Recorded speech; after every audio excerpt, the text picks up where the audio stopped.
Any mention?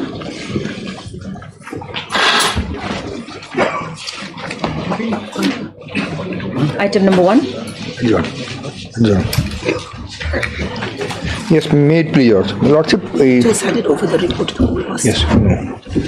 Lord, the report has been filed today morning only. Why you always do this? You file report. You don't have time to. The report was ready. There was some vacation, etc. Because of that, it couldn't be Always. filed. Last time also was filed in the morning. Yeah, it was delayed, my lord. It was late. Like kind of ambush kind No, my lord, of there's tactic. nothing much in this report, my lord. There is nothing much. I haven't gone through because the report was ready, but unfortunately, because of What's the last vacancy? because meetings and etc. Are held by Justice Kataki One time to second, time, my one lord. If your lordship will. 1 second, 1 second.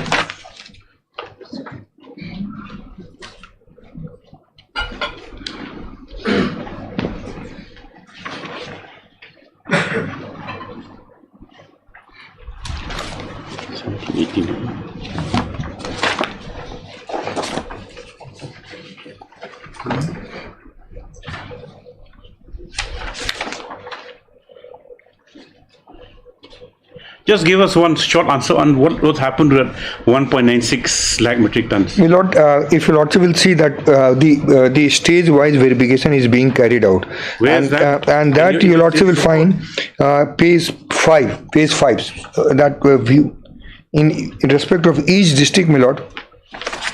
Page 5 is status report. Yes, my lord. Page 5, action taken quite illegally mined coal, my lord. South Garo Hills, my lord. First is the South Garo We'll do Hills. one thing. Yes, my lord. We'll post this after. We'll post matter after 1 week because Yes, my lord. we just received the 31st interim report also. Yes, your lordship. So what we'll do is we just record that Yes, you received a status report for the 20th and 29th. 30th, yes, 30th report I have. 31st report I don't have. No, 31st of we just received it just Yes. now. Yes, what ma'am. what this court is saying is that Yes, this ma'am. status is for 20th and 29th. Yes, my lord. Correct? Yes, my lord. 30th, basically basically 29th we have already filed. It's a 30th response to the 30th report. Okay. 30th report, my lord. It's not written on top. Yes. Where is the note? We have written here. Yes. Paragraph Yes. 1. Yes. 30th interview. Yes, Status sir. report Yeah. on behalf of the respondent Yes. to the 30th interim report filed by the Honorable Mr. Justice Retired PP Katuki Committee has been filed. Stop. The same is taken on record. Stop. It is also noted that the 31st interim report of the committee has also been filed. These two reports have just been filed this morning itself, post this matter after we'll post it on. Your lordship, 24th, your lordship. We'll post it on 24th.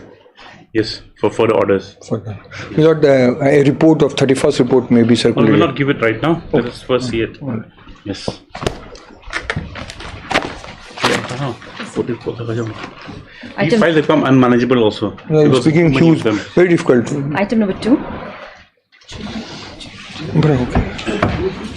The respondent was to file an affidavit. Case file. No, Lordship, I haven't received it now.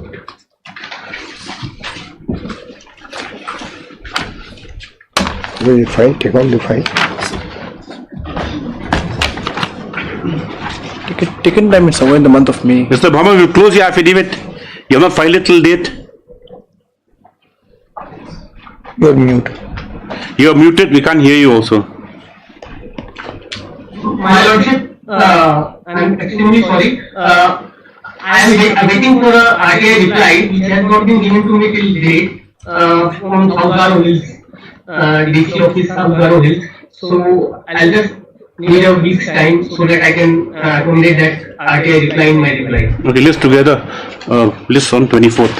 Yes. For affidavit. 2 and 3 are connected. 2.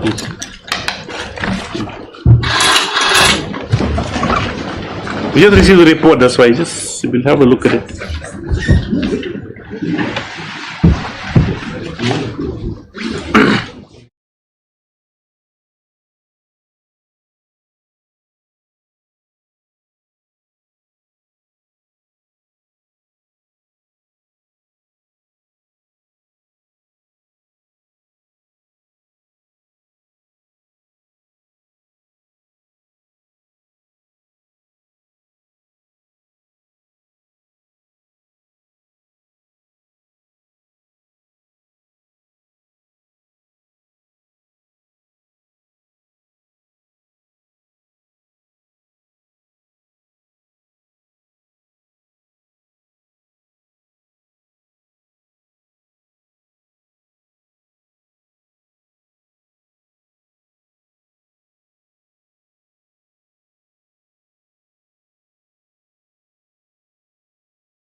Any mention?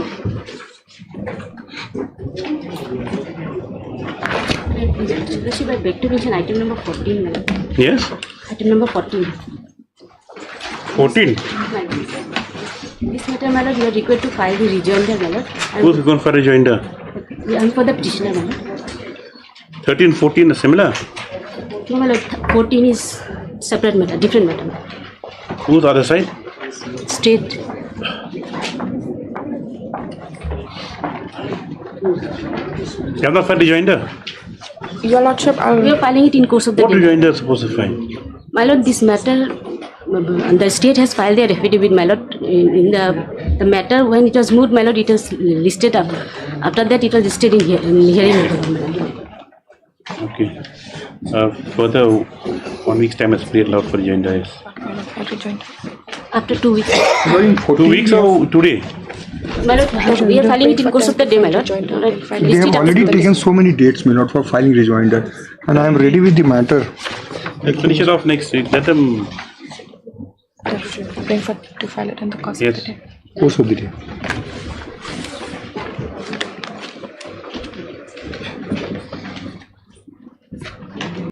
Item number 1.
Please. Come from the car. This is too much. See. Some more time to file an objection to the condonation. They are seeking condonation of 8,000 some days, well. Yes. 2 weeks time. 2 weeks for the time for objections. Yes, please thereafter. Yes. Item number 3. The appeal fee come today in this meeting.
My lord, before my friend starts, on the last occasion also I've raised that there's a defect in the memo of appeal. They have not given me a fresh copy, my lord. Alternate pages are all missing, my lord, from my Lordship, can you report. fix it on the next available bench? I'll provide the copy, my lord. Today Why are you not giving the copies? My lord, we have tried to supply yesterday, my lord, but we could not get him. My lord. No, yesterday I was there. Anyway, my lord, next day. Yes, sir. This is matter after 2 weeks. Next week, my lord. Let's see. Okay, after 1 week, counsel for the appellant to supply necessary corrections. My lord. To make necessary corrections in the paper book. Paper book. All the alternative pages are missing, my lord. Anyway, to provide to supply a proper copy, paginated copy to the counsel for the respondent. Private respondent. My lord. Obliged. Item number 6.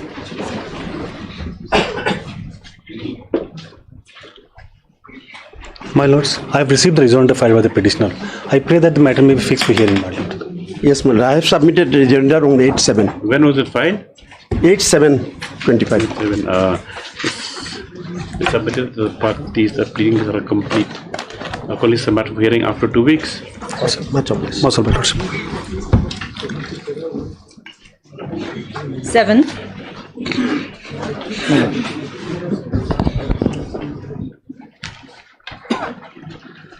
My lord, we have just received instruction, my lord, we'll require 3 weeks time, my lord, to file the affidavit. My lord, the interim may continue, my lord. Yes, Mr. Ensign Khan, learned GA, response allowed. Further? 3 weeks, my lord. Why 3 weeks? We'll require, my lord, it will take some time to prepare the affidavit. Further time to file counter affidavit prayers allowed. This on so and so interim order to continue till next date. Obliged, my lord. 8. Item number 8.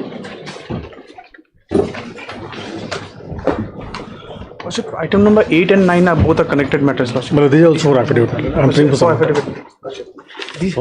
For affidavit, Lordship. This is the Fresh GST, matters. Lordship. This is The the fresh matter. I'm praying for 3 weeks time. 8 and 9. Any interim orders operating? No, Lordship. Yes, Dr. Mozikan and CI, assisted by so and so. Pray for how much further time? 3 weeks time.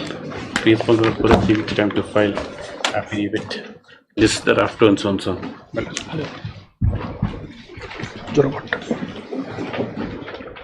Hearing. Item number 10.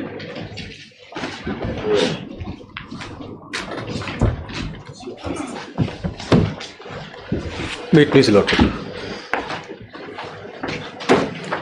My lord, on the last date, I had made my submission on that construction only, etc. One thing, Mr. Ghosh, before you proceed, how much time do you estimate, you will take to conclude your arguments? 2 hours. 2 hours? 2 hours. Then take up other matters first. Yes, there's no difficulty, my lord. Yes. This is by 11. Let me see another 15 minutes. This is 4. 11.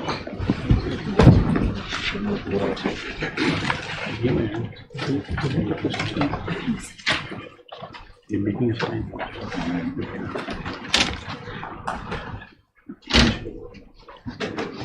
My lord, in this appeal, I have filed the appeal, rejoinder, suggested question of law. All these are on record. And as per requirement of section 130. No, you see your last order. Yes. What does the last order say?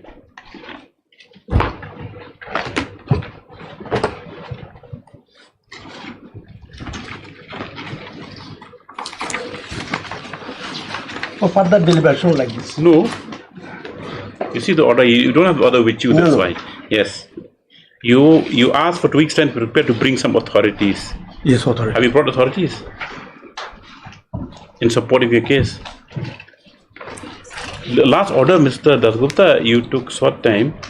We allowed you time to further prepare the matter. Further prepare, yes, I have prepared. To bring some authorities in Yes, support of your authority. case. You have them? Yes, yes, yes. What authorities do you have? For citation, etc. This. You brought them? Yes, my lord. How many citations you have? Citations already I have written in the suggested question of law. You See, in the last hearing, you're supposed to come forward with more authorities because the court was not convinced with your arguments. That is why. So your only argument last time was that it is not in a proximity of international border. The gold was seized in a train, correct? Far away international border. So yes, all those things were there. But then other things you have not been able to meet. But the only issue was, if I may just, that they produced some bills, my lord, subsequently. Those bills did not tally. No, everything is tallied, my lord. You have to give me bills some time. time. Bills are with regard to some other gold, my lord. Bills not tallying. That's why we heard you patiently last time. No, my lord. I will submit everything, my lord. How will the bills tally? When the person himself was examined, who was supposedly had issued those invoices, has my said lord, that first no. of all, this question of law is to be framed by this honorable court. And there is no, how, my lord, earlier also this honorable court has framed 3 questions of law. In this case, my lord, when first appeal was filed, there is only 3 legal questions, my lord. That is, whether seizure under section 110(1) of the Customs Act 1962 was made without jurisdiction, and second question, whether in terms of section 123, that is burden of proof lies on the appellant, and third, whether tribunal order is perverse. Only 3. So burden of proof lies on you. No, my lord. Since they have not. No, please don't raise your voice. The onus is on you. That's what the court last year said. Onus is on you. You have to discharge that. And to discharge that, you're supposed to come up with some authorities. You sought time to prepare the matter further. If you have not prepared the matter further, we are prepared to give you some more time. We'll give you 1 week's time. We prepare. We'll conclude it on the next date. Much obliged. Because 123, you just see section 123 again. Where does the onus lie? Yes, I will. Where is the onus lie on the appellant? And if the goods has not been smuggled or this foreign origin has not been pulled by the department, it lies on reverse to them. So sure, I have charged my liabilities that I have purchased gold prior to seizure 90 kg of gold. I am a jeweler. Then that from this stock I have dispersed these goods to the. You know the facts, Mr. No, all this. We heard you on fact. Now the only thing is you have to argue on law. Yes, I will argue on law. Give me 1 week's further time allowed to the learned counsel for the appellant to further prepare the matter. Yes. Much obliged. Item number 12.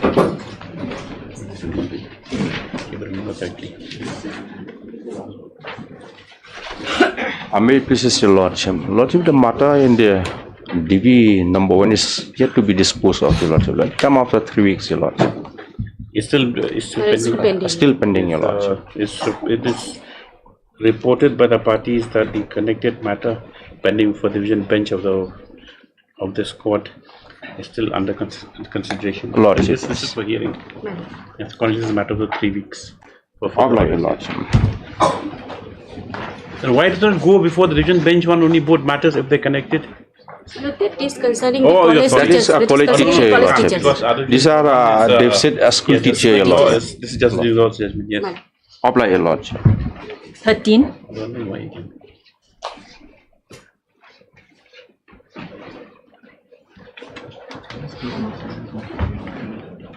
Worry.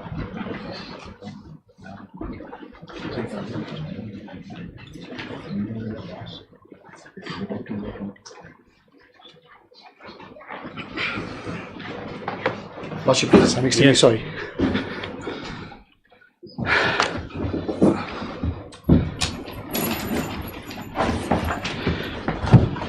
The pleadings are complete in this, my lord. We've already filed a rejoinder on the last occasion. This relates to a tax, my lord, which has been imposed in terms of a GST.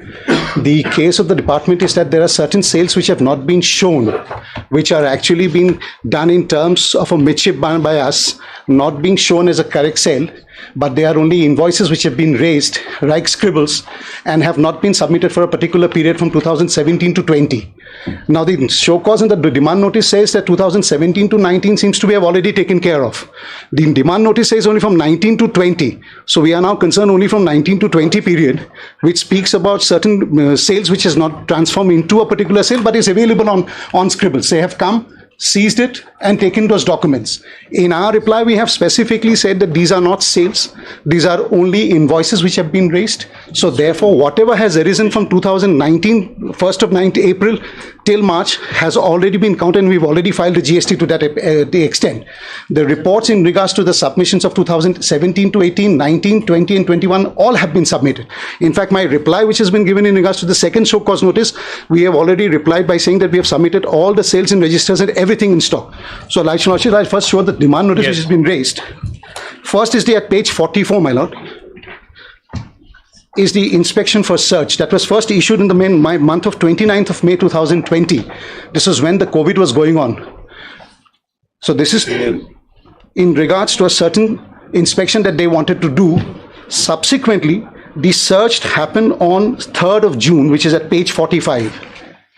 And the documents that have been seized are at the bottom, which is details of the books and documents at B, which reflect certain rough notepads, which are C84, 88, and 98. So 88 to 98 and 84 are the documents that we are now relying on. That is for the period of 2019 to... 12 numbers of notepads. Yes. That means you have 12 notepads. Yes, the 400 pages each. So they are saying that the scripts and the notes which have been collected by the department, which are arising from 401 numbers to 3,900, are all sales that we have not shown. In our reply, we have said that the entire does not culminate into sale, but there are certain amount of sales which has culminated, and we have shown within that period. So the documents that have been collected are C84 and 88 to 98. So there are 11 and 112 documents which have been collected. These comprises of 401 to 3,900. I'll show it to you because subsequently the notification clarifies that. In terms of this, my lord, we have at page 50 is the second show cause. We replied to it at page 49, my lord.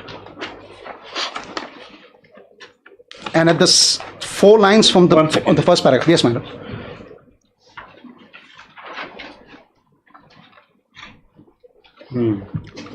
So our reply to the first show cause is at page 49, my lord. Second paragraph, we've clarified. I would request that since there is a limitation in number of employees attending the shop, kindly be gracious enough to grant me 10 days time so that I can submit. Yes, I'm reading at page 49, my lord. Yes. Yeah. I'll use citing a reference to your letter. Yes, citing the reference to your letter. They are saying that I would like to bring to your notice that the records collected by you from my office consist of mostly of estimates with indicative price sought by the customer visiting my shop premises. A considerable proportion of the quotations and estimate do not necessarily translate into sales. Scribbling of such quotations, estimates, etc. on notepads and rough sheets have been my common practice. The shop issues proper tax invoices only when the actual sale takes place and not on estimate and on prospective sale scribs on the notes and rough sheets. Such a tax invoices are duly accounted for by filing GST returns. Although I have not given an account of the papers collected by you from my shop, I would like to assure you that I'll submit the requisite details to the best of my abilities. So that was in terms of the first show cause notice. Subsequent to that, my lord, first show cause dated when? Yes, that is, my lord, is dated 18th of June 2020. Okay. It's for the period? Yeah, this is, my lord, it speaks for... it does not define the period because the period only comes subsequent to the second notice. Okay. That is, my lord, at page 50, which is 29th of June 2020. In terms of my reply, they issue the second notice. And that's where at page 51, they define the period.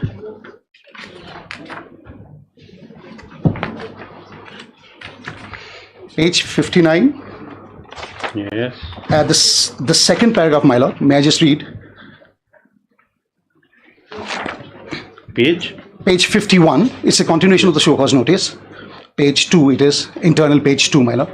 Yeah. And at second paragraph, my lord, it says the undersigned hereby issues directives to proprietor so-and-so to furnish the books of accounts specified in the table. So the period that they involved is 1/7/2017 to 31/5/2020. Okay. The daily sales would also be during that period. And now the cash memos that they are relying on, my lord, is at the third column, which says serial number 401 to serial number 3600. Yes. Each book contains of 400. So I presume there will be 7 books because there will be 400 each, 400 to 3,600. So there will be 1 to 7 books. And subsequently the rough estimates, which is from C1 to C83 and then C85 to C87.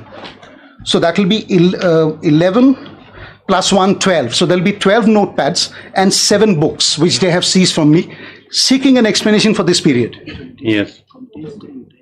So this contains the entire period from 2017 to 2020 where my sales have happened. Right. Yes. In terms of that, my lord, I reply to the show cause at page 54.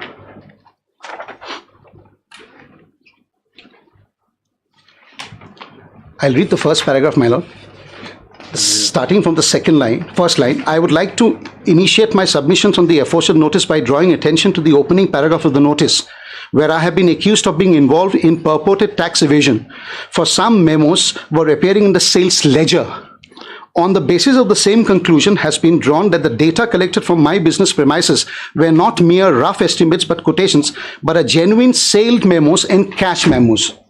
Denying such claim, I would request you to kindly read my earlier submissions of 24 of June 2020, whereby I have categorically stated a considerable proportion of my such quotations and estimate do not necessarily translate into sale. That's my first reply to the first show cause notice, my lord. I have never denied that some of those estimates being translated into an actual sales of goods from my premises at the satisfaction of such customers based on rough estimates and quotations collected by you from my premises. All of such sales have been duly accounted for and the tax liabilities are discharged thereon. The same have been verified through relevant monthly, quarterly returns uploaded on the GST portal. So I have said that yes, there are scripts, there are notes, there are books, but all of them are not rough. There are certain sales that have been converted for which I have already paid the GST. In terms of that, my lord, the next paragraph explains the cash memos at page 55 of the same reply. It starts with respect, the second paragraph. Yes. With respect to the asserted cash memos maintained manually, Your Lordship have it? Yes. Serial number 401 to serial number 3600. As per your notice, I am firstly to state that the books of such patterns are not cash memos, but are internal pages for rough uses and scribblings. Also, I am unable to correlate the serial numbers as mentioned by you against any of the records currently under my possession. However, any sale which has been converted out of those memos have been recorded and tax invoices have been issued for the same. Also, on such exhaustion and completion of the said rough pads, the same were regularly disposed of. As regards to the rough estimate notepads maintained manually, that is book C1 to C83 and book C85 to 87, I re-emphasize that these are mere rough pads to scribble the numbers and notes. If such scribbling has converted into sale, such record has been duly accounted for.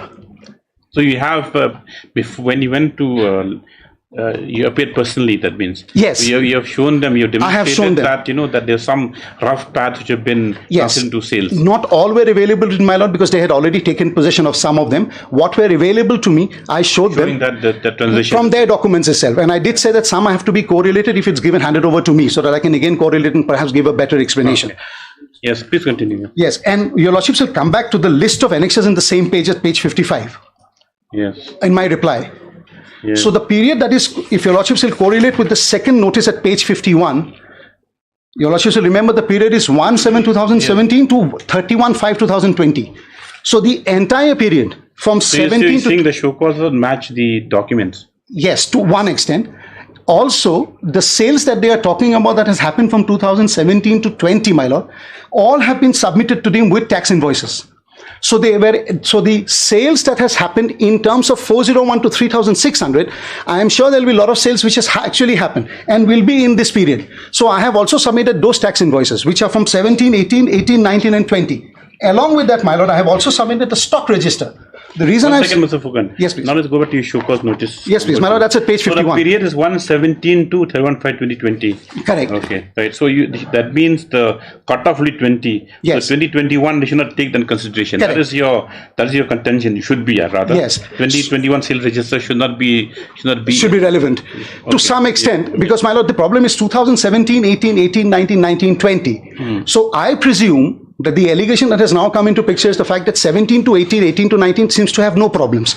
But 19 to 20 is what the tax evasion has come into picture, which means out of 400 to 3,600, there are only certain things which has not come into sale. That they have not been able to identify from 2017 to 20 to tell me that these are the sales that you have not shown as GST returns. Therefore, I'm entitled to pay a 34 lakhs return. So in terms of this, my lord, their issues another show cause to me. Yeah, that's at page 65, my lord. They for the first time, they assert the amount at page 65 in terms of 74.5. Still, the demand hasn't come because the demand comes later, but the estimate is calculated. Now they refine themselves to 19 to 20, from 17 to 20. Your lordship should see at the column which is mentioned period, it says 1/4/2019 to 31/3/2020. So 17, 18, 18, 19 seems to have taken care of. Same invoices that comes from 401 to 3,600. The tax liability shown is 34,26,902. So had I paid it then itself, this would have been the amount. Otherwise, there will be an interest and a penalty. And your lordships will see the ground of quantification. They are saying non-issue of GST invoices. Obviously, they cannot be a GST invoices because they are not sale. Cash memos and receipts to customers do not match with the GST because they are only cash memos. They have still not culminated into a sale. So therefore, there is no question of showing it as any of the sales or invoices in terms of this. And at page 67, they give up the breakup, my lord, which is annexure A, which is mentioned in page 65. And if your lordships will see the first part of it, of that calculation, which starts from April 19 to March 20, it says total cash memos B1 to B7, which means they have taken, my lord, that on top, book 7. Correct. Total cash memo. Notepad CET 4. Yes. So they collectively take everything to account while deciding 2019 to 20, whereas the allegation is from 19 to 20. And the same scribbles and notes which arises during the period of 401 to 3,600 seems to also be included in this period, which I am saying there are certain sales. And they have defined it, and that's the calculation that they have come. They have not shown against which sale. They only said this is the amount. So till date, we do not know what are the sales memos that they are relying on to come to this figure. We have done a calculation on ourselves. We see that the additional sale should have been 1,90 crore for a GST amount of 34, which is in addition to the sale that I have already done in deposited period 19 to 20. That is my calculation. I have annexed a small chart for your lordship's convenience. I'll come to that. Now, in terms of that, my lord, at page 70, yes, I have given this letter to show that demand is not accepted at page 70, my lord, and I have said that demand is not accepted as part of the claim. And in terms of that, I give a reply. This reply is extremely important, my lord. It starts at page 71.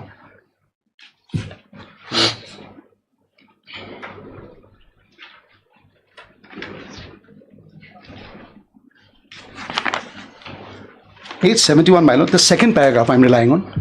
Also in my previous letters, it has been clearly explained that estimate books which are seized by your office are mere quotations and estimates given to the potential customers on inquiry. Some of them get converted into sales and some do not.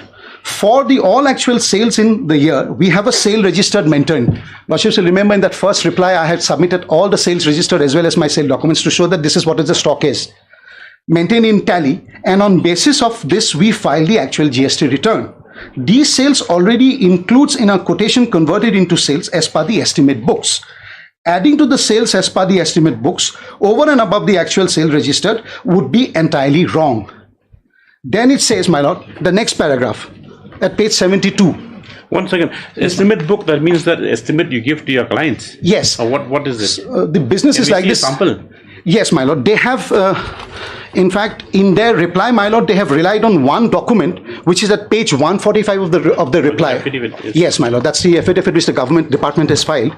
I can just show you one example. I had asked for my client, but she couldn't give it to me. It's at page 145, my lord, of the reply, of the affidavit, which the department has filed. 145? Yes, my lord. 145 the notice. I think 144. 144. It's in my book is 145. Section 25.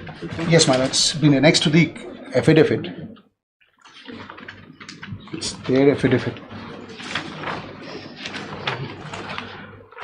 I don't know whether it's available in my affidavit.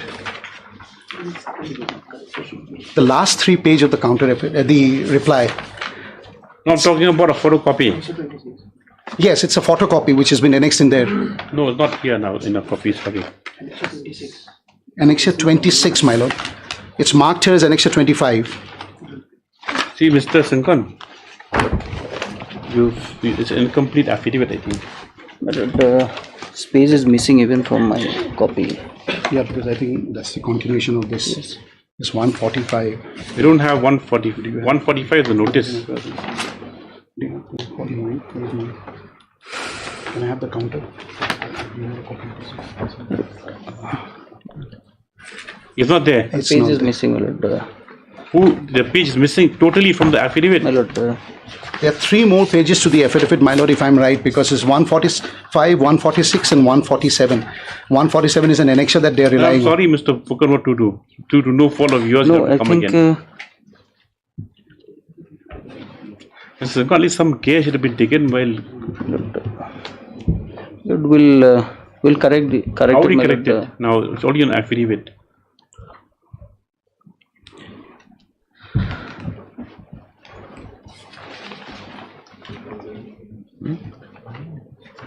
You bring it on record by, you have to bring it on by additional document. By affidavit, to be considered together affidavit. my lord. Because the whole thing hinges on that, Yes, my lord. on Yes. your whatever, I agree. your, what do they call it in common parlance on the street? They call it purchase. Since they don't culminate, it could be an invoice, it could be a purchase, it could be an estimate. Actually, the right word uses whenever a customer comes to me, I'll first tell him for 4 products, this is your cost. If he says this is the cost is agreeable, then I make a sale. So that's what is the estimate is just a rough estimate, my lord. That's all. That's what they are relying on. That's what I'm also relying on. Yeah. Sometimes, out of that estimate of 4, they might just buy 2. So the sale will only happen for 2. But I do keep a record of those because that is what is to be maintained. In the course of hearing, it appears that the affidavit filed by the state respondent is defective, as much as it include certain documents which are relevant for the matter. Stop. Next paragraph. Ms. N. Sankan G. prays for and is allowed to bring the same on record by way of additional affidavit. When after 2 weeks. Anytime convenience to your lordship, no problem. Yes. Extremely great.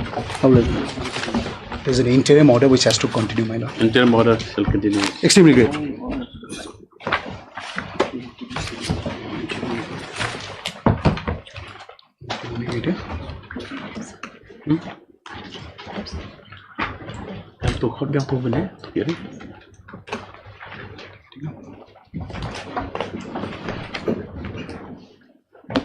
Item number 10.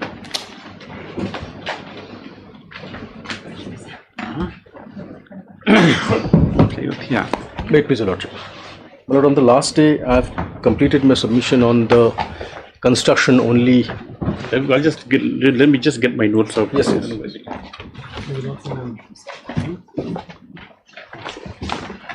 No, the second copy.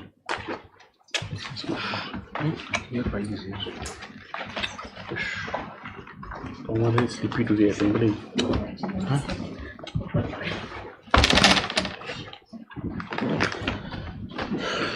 Oh, yeah.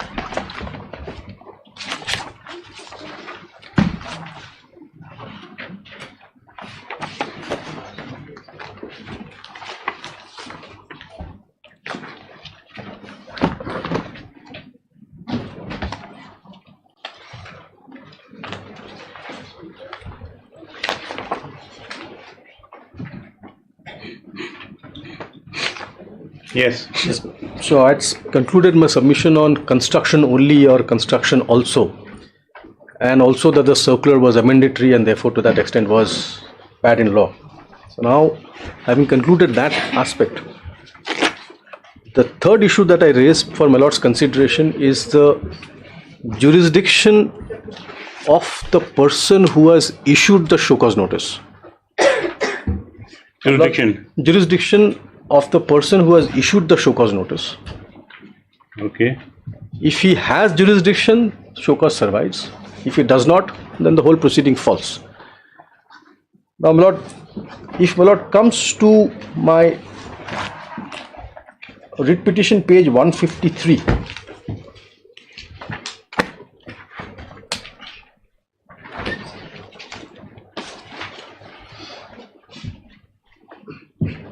para 12.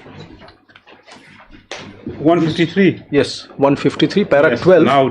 Now therefore, this shows under which section they have exercised the power. Now therefore, so and so he is hereupon called upon to show cause before the additional commissioner settled so and so, Shillong, and clause A. Now in clause A, my lord, third line from bottom, demanded and recovered under section 74(1) of the CGST Act. So the power that has been exercised is under section 74(1) of the CGST Act. This show cause notice. Yes. Now that section 74 is relevant because that section clearly shows that power to issue the show cause notice is only with the proper officer. Now if Pelot comes to takes the book, if Pelot has the book,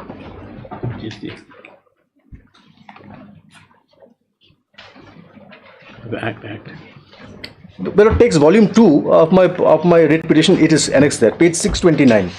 1 second, volume 2. Yeah, 629. Volume 1. Volume 2. I can't remember. Volume 1. No, it's volume 1. So volume 1, which page? Just come again. 629. Yes, it's here. Yes. Section 74, my lord has?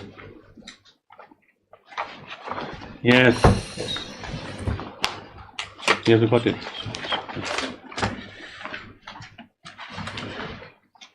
Determination. Yes. Determination of tax not paid or short paid or erroneously refunded or input tax credit wrongly availed or utilized by reason of fraud or any willful misstatement or suppression of facts, where it appears to the proper officer that any tax has not been paid or short paid or erroneously refunded, or where input credit has been wrongly availed or utilized by reason of fraud, willful misstatement or suppression of facts, etc., he shall serve a notice on the person. So the power to issue show cause notice is on the proper officer. And who's the proper officer in your submission? That's the submission, my lord. Now the term, if kindly come to page 618. Section 2, subclause 91.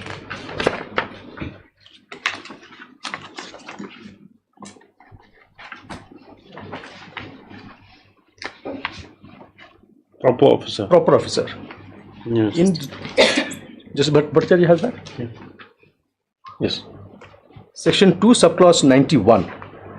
Proper officer in relation to any function to be performed under this act means the commissioner or the officer of central tax who is assigned that function by the commissioner in the board.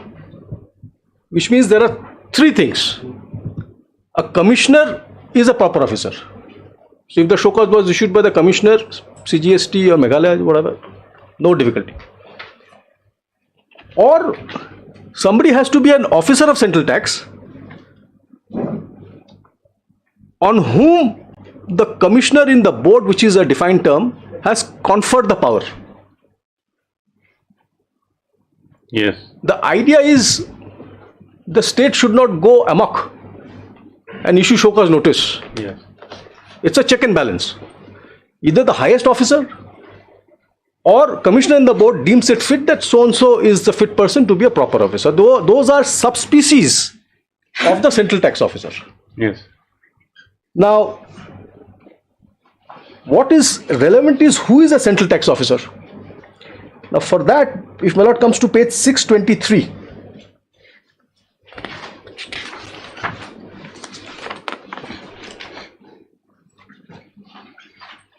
3. Yes.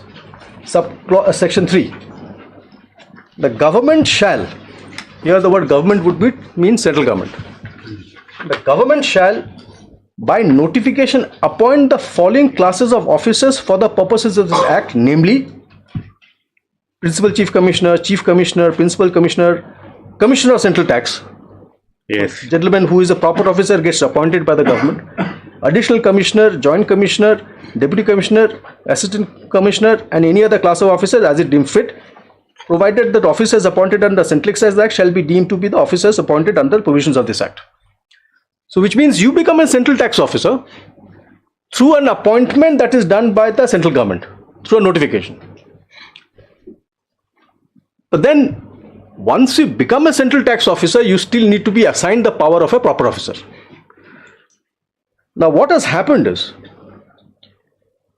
in exercise of powers under 291, if my lord comes to page 177 of my paper book, Annexure 5,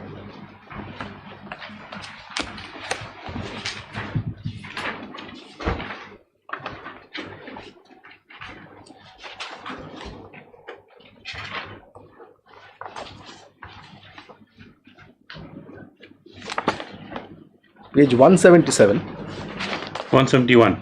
177. Annexure Yes. 5. Yes. Yes. Circular.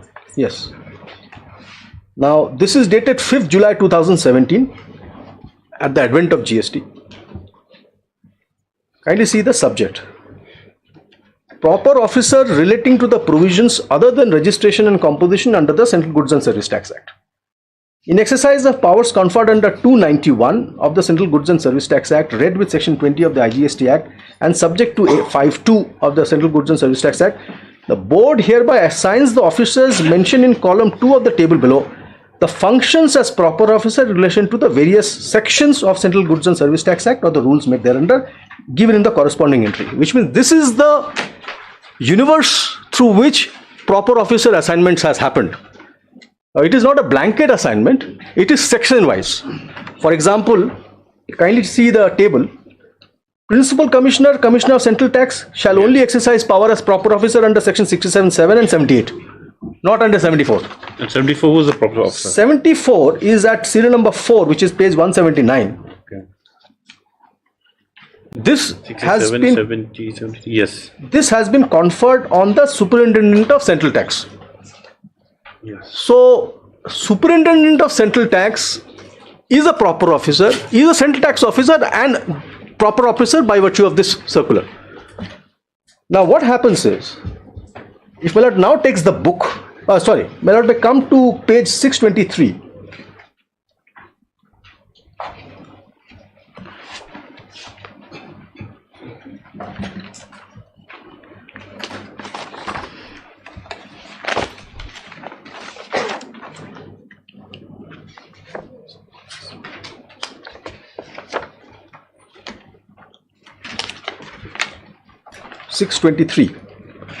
Now, my lord will find section 5 at the bottom of the page.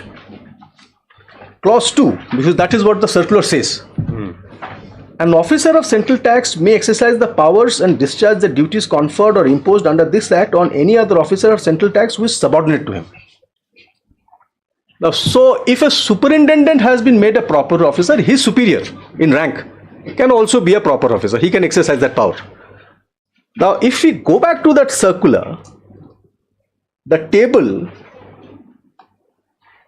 page 177, yes. my lord will find that none of the serial numbers provided for Director General of GST Intelligence as a proper officer. Kindly have page 177. Yes. Serial number 1 is Principal Commissioner, Central Tax. Yes. Serial number 2 is Additional Joint Commissioner, Central Tax. Where is the intelligence here? It's not there. Among all the 5 classifications? Yes, on the 5 there is no reference to Director General of GST Intelligence. Deputy Assistant Commissioner, then this is Principal Commissioner, Additional Joint Commissioner, Deputy Assistant Commissioner, Superintendent and Inspector of Central Tax. Yes. So, ex facie, the very seed of the conferment of power under 291 by the appropriate authority under the statute has not extended it to the Director General of Intelligence, Goods and Service Tax Intelligence. It is as clear as daylight. However, what the government has done, central government, and that is why we are challenging that particular legislative enactment. Now, my lord, comes to page 174. This is what we have challenged.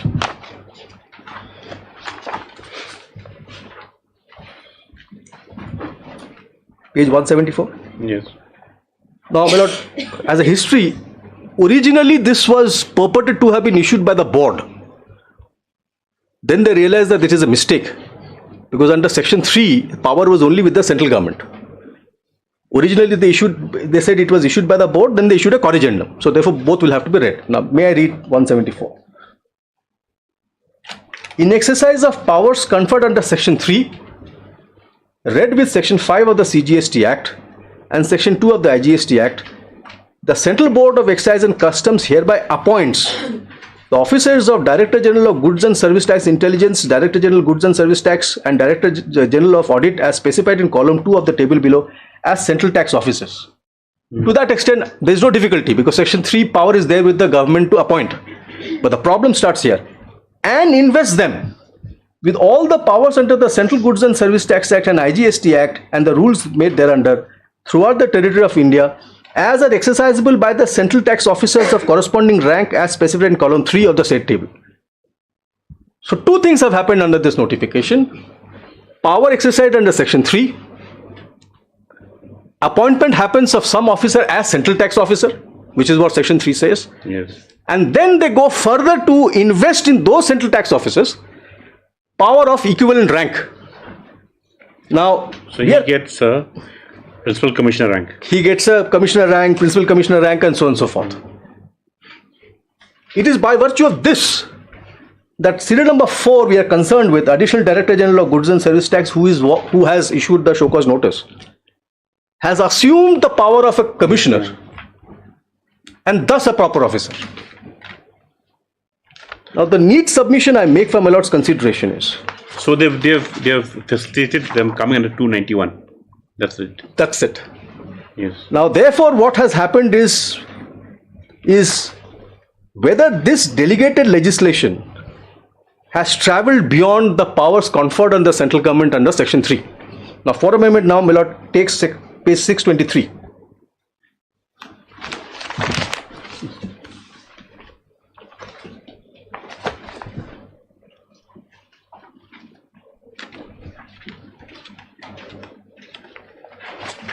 Page 623. Yes.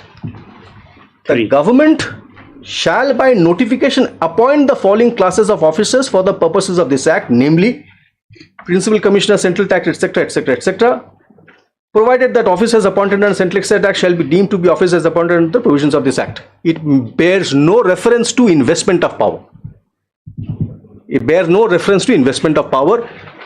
A delegatee under the statutes has been conferred a specific power to appoint. He should not have, or they should not have transgressed their power and gone into aspects of investment, which was within the sole ken of the board under 291.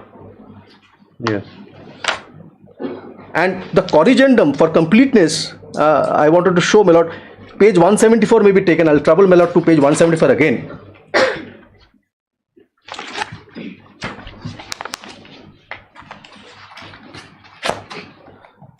I'll read the opening preamble again. In exercise of powers under section 3, which my lord had read, is only with the central government. Read with section 5 of the CGST Act, the CBEC hereby appoints. Now, CBC could not have appointed. This notification would have fallen then and there, because the power to appoint was only with the government. And they issued a corrigendum at page 176. After 2 years, in the notification of the Government of India, Ministry of Finance, number 2 of 2017, dated so-and-so, published so-and-so, dated so-and-so, in English, version so-and-so, for Central Board of Excise and Customs, read the government. Yes. Which means it is so the impugn notification has nothing to do with the board anymore. Now it's become central government. It has become purely central government's action. Yes. And therefore, if Section 3 confers power statutorily to appoint, then the central government as the delegatee could not have transgressed his power to invest. Now, the reason that this aspect is relevant is power or appointment and investment are two different things. They mean two different things. And to make it simple, I may request my lord to take the Constitution as an illustration. My lord takes the Constitution. I'll just pass on if my lord has. Yes. Yes, my lord.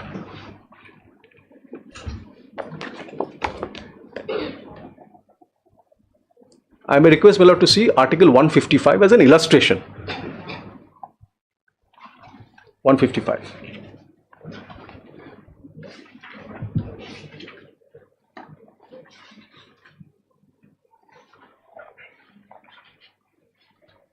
Lord sees that? Article 155. The governor of a state shall be appointed by the president by warrant under his hand and seal. If appointment and investment would have gone hand in hand, then Article 154 would be meaningless. Now let's read 154. Executive power of the state shall be vested in the governor and shall be exercised by him either directly or through officers subordinate to him. So, you appoint the person as a governor, and the vesting of what he can do or what he cannot do will happen under Article 154. Two different concepts. Now, similarly, if Millard takes 76(1),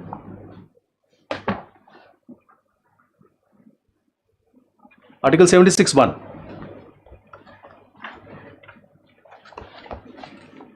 When the time is a source of power, you're yes. striking at that. He says there is no source. There's no source by which they could have issued this notification ever. Right. And even the corrigendum does not correct Does that. not correct. Because the power is Correct. That's the simple use part. absent. Right. Yes. Now, what turns on its head is that in the statute itself, now, we take the scheme of the statute. In the CGST Act, there are three kinds of words that they have used. There are sections which have used the word proper officer only. There are sections where they have used the word central tax officer. Clearly, therefore, differentiating that they are two different species. Just as an illustration, if my lord takes section 65 of the CGST Act, this my lord may have to look at the book.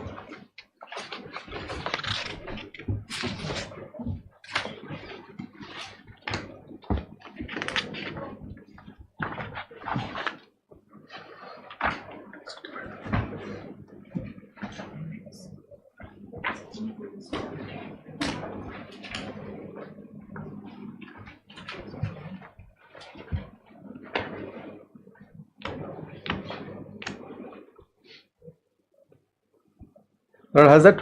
Yes. Section 65 may be seen.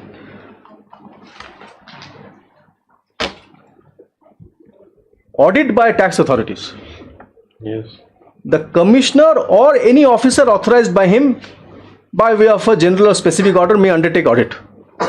So there is no reference to the proper officer. It's only an officer, which is a central tax officer. Kindly have section 66. If at any stage of scrutiny, inquiry or investigation or other proceedings before him, any officer not below the rank of an assistant commissioner. Again, here there is no reference to proper officer. This is just an illustration. In the scheme, central tax officer can do various things, but not everybody is not a proper officer. Now, wherever they have used the word proper officer, if we take section 54(5), section 54 subclause 5.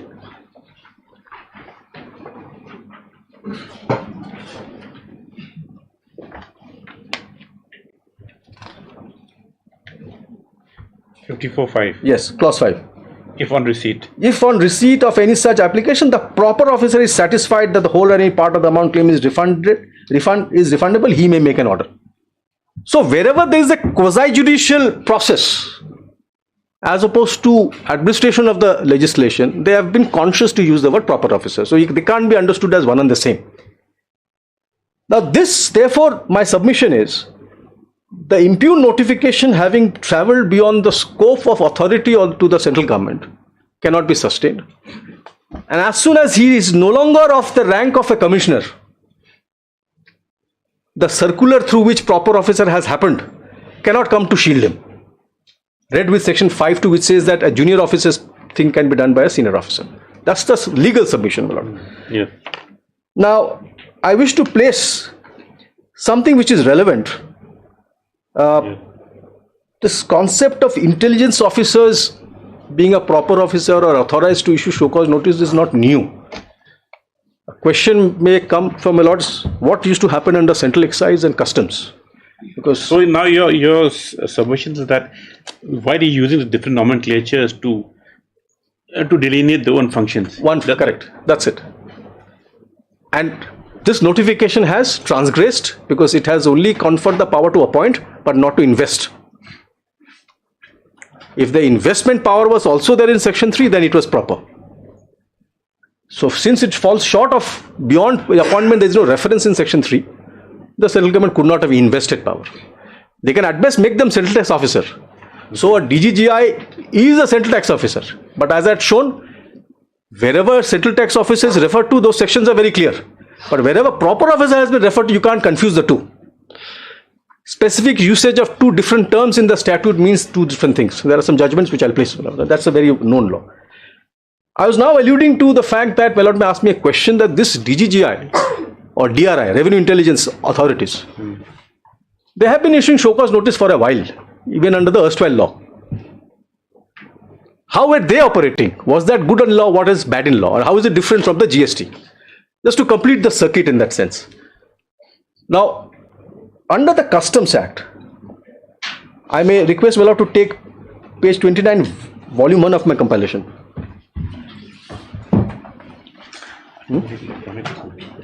Volume 1? Yeah. Page?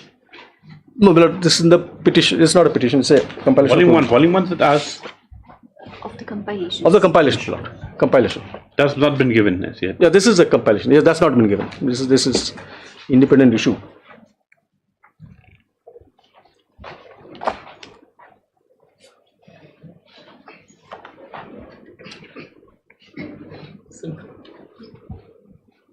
Page 29. This is the customs architecture.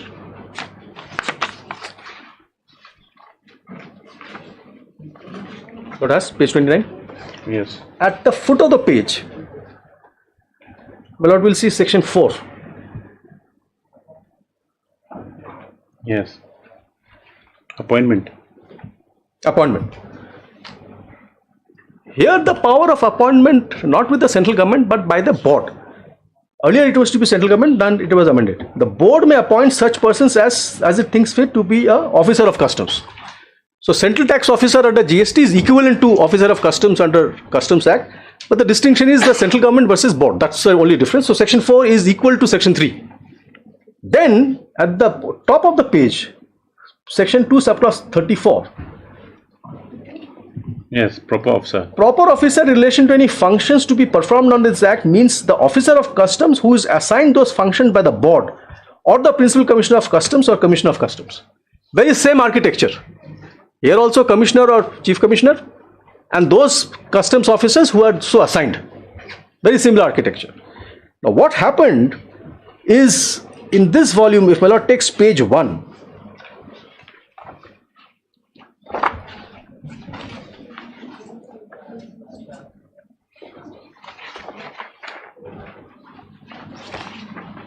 page 1 is index. No, the page 1 kya hai? Page 5. Page 5. I'm so sorry. No. This notification. Sorry, this is in volume 5. I'm so sorry, not in volume 1. Volume 5. I'm so sorry, Lord. Mr. Ghosh, we can't collate them or we do. I will put it into, see, the thing is that now, while we are taking it down, making a small notes, like so page 5, page 71. I will, in fact, in my written submission, I understand, in my written submission, I'll put them volume number and page number. so that there is no confusion. I'll put it down. Or I can make it into one volume with page numbers, revised page numbers. That's also not a problem. It'll be more, easier if, if it's very voluminous into 2 volumes. Then we can get it in a running page. Very well. Now, kindly have page 1 of this volume.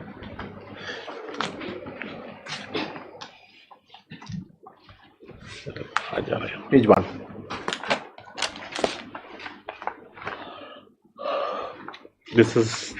This is notification number 40 of 2012.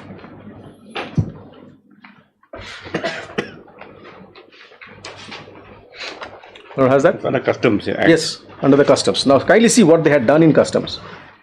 In exercise of powers conferred under 234, the same section I had read out, Customs Act, the Central Board of Excise and Customs hereby assigns the officers and above the rank of officers mentioned in column 2 of the table below the functions as a proper officer.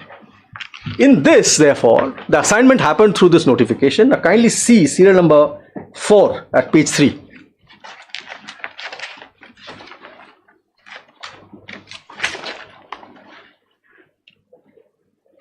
What has that? Deputy Director or Assistant Director in the Director General of Revenue Intelligence and Director General of Central Excise Intelligence. Assignment of what? Subsection 28AA, AAA, 28B, etc. etc. Now similarly, if it comes to serial number 6. Yes. Intelligence officers in the Director General of Revenue Intelligence and Director General of Central Excise Intelligence, all these sections. So appropriately they exercise the power under the Customs Act. Now the other notification, which my lord will find at page 7,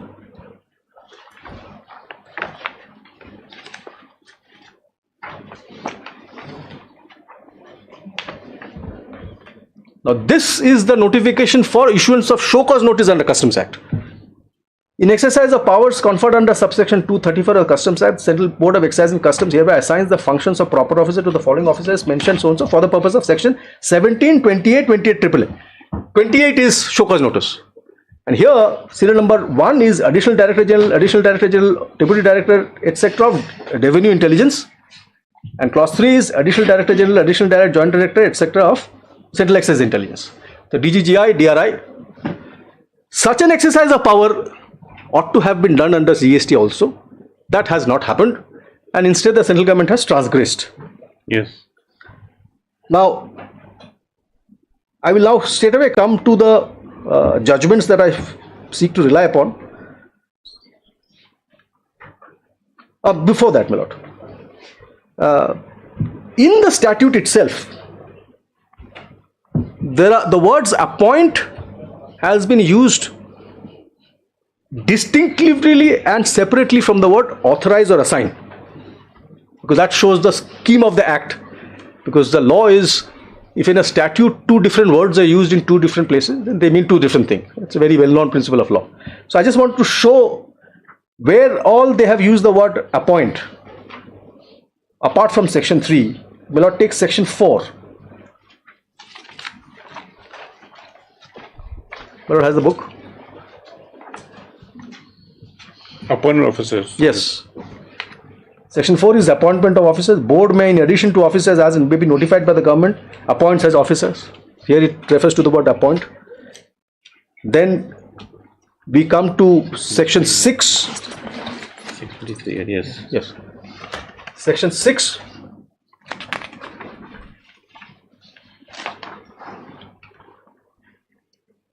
Section 6, without prejudice to the provisions of this Act, the officers appointed under the States and Goods Service Tax Act are authorized to be proper officers for purpose of this Act.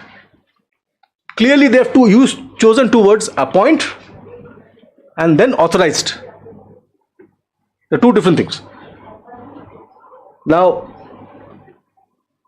authorization has been used in section 6(1) I have read out, and also under section 4 subclause 2.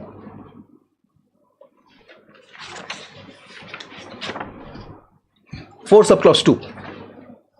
Without prejudice to the provision of subsection 1, the board may by order authorize any officer referred to in clause A to H to appoint officers.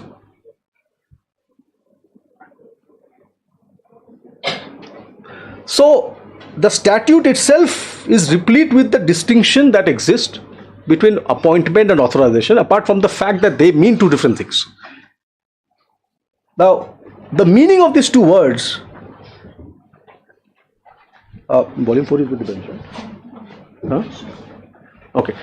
Meaning of the word appoint, there's another volume where it is there. I'm so sorry, I had trouble. I'll just read out the meaning of the word appoint.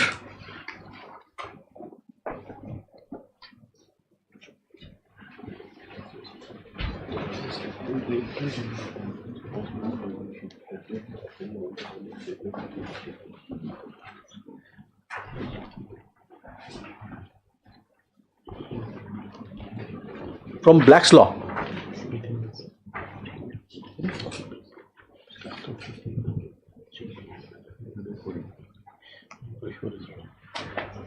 Yes. Yes. I read Black's Law, volume 4. Yeah. Page 2.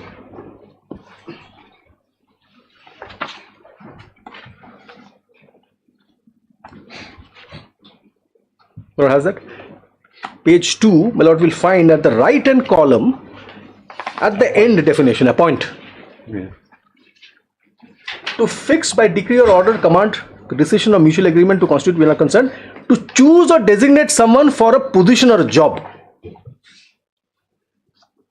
So when the Parliament deemed it necessary to confer power on the central government to appoint, they said that you shall give that person a position. Of what? Of a central tax officer. Now, invest is at page 5.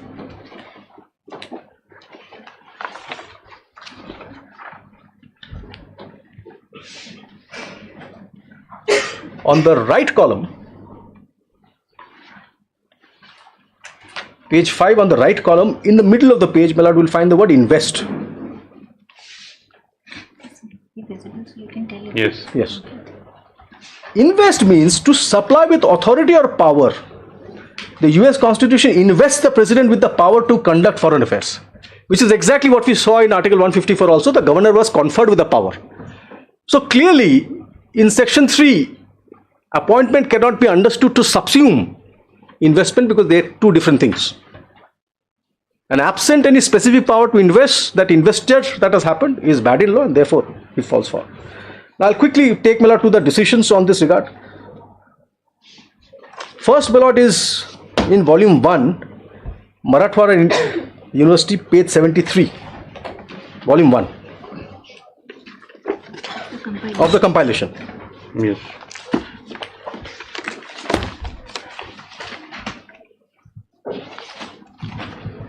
Page 73.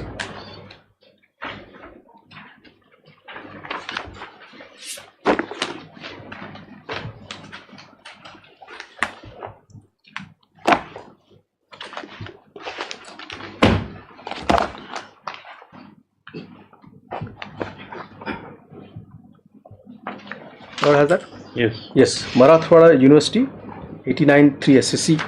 Now, operative part, my lord, has page 81, para 20.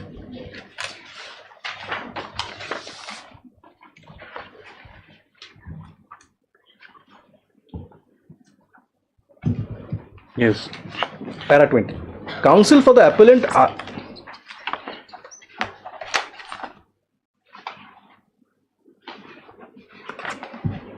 para 20 is at page 81. Yes. Counsel for the appellant argued that the express power of the Vice Chancellor to regulate the work and conduct the officers of the university implies as well the power to take disciplinary action against officers. We are unable to agree with this contention. Firstly, power to regulate the work and conduct of the officers cannot include the power to take disciplinary action for their removal. So invest and appoint cannot be one and the same.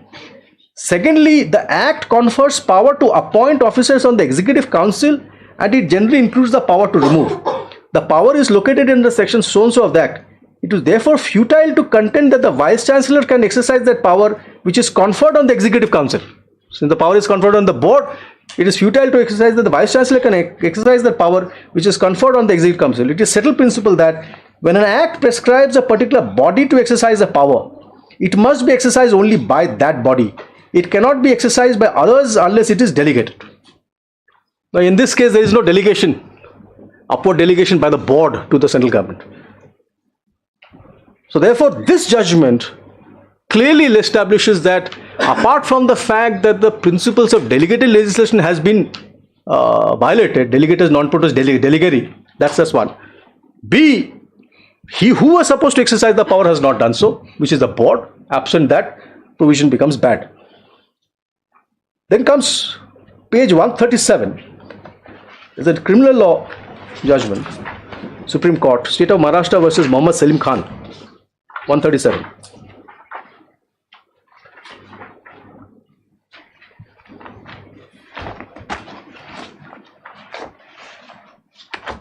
How's that? 137.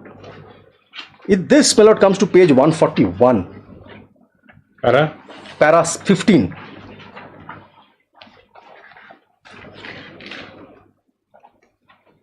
Para 17 may be taken, my lord. State of Al-Jam, State of 2, which is at page 142. Yes. It is true that the latter part of section 21 speaks of the power to be conferred upon the special executive magistrate, and it refers only to the powers conferable on the executive magistrate. But the power to appoint under part 1 of section 21 is not dependent upon or coupled with the power to be conferred under part 2 of the section. The appointment of special executive magistrate is one thing, and conferment of power on them is another. Which is the distinction between appointment and investment in that sense. This is the principle that comes out. And the last judgment in this series is at page 60. It is a well-defined principle, just to complete the circuit. Page 60, Barangar Jute, competent authority person Barangar Jute. Page 60.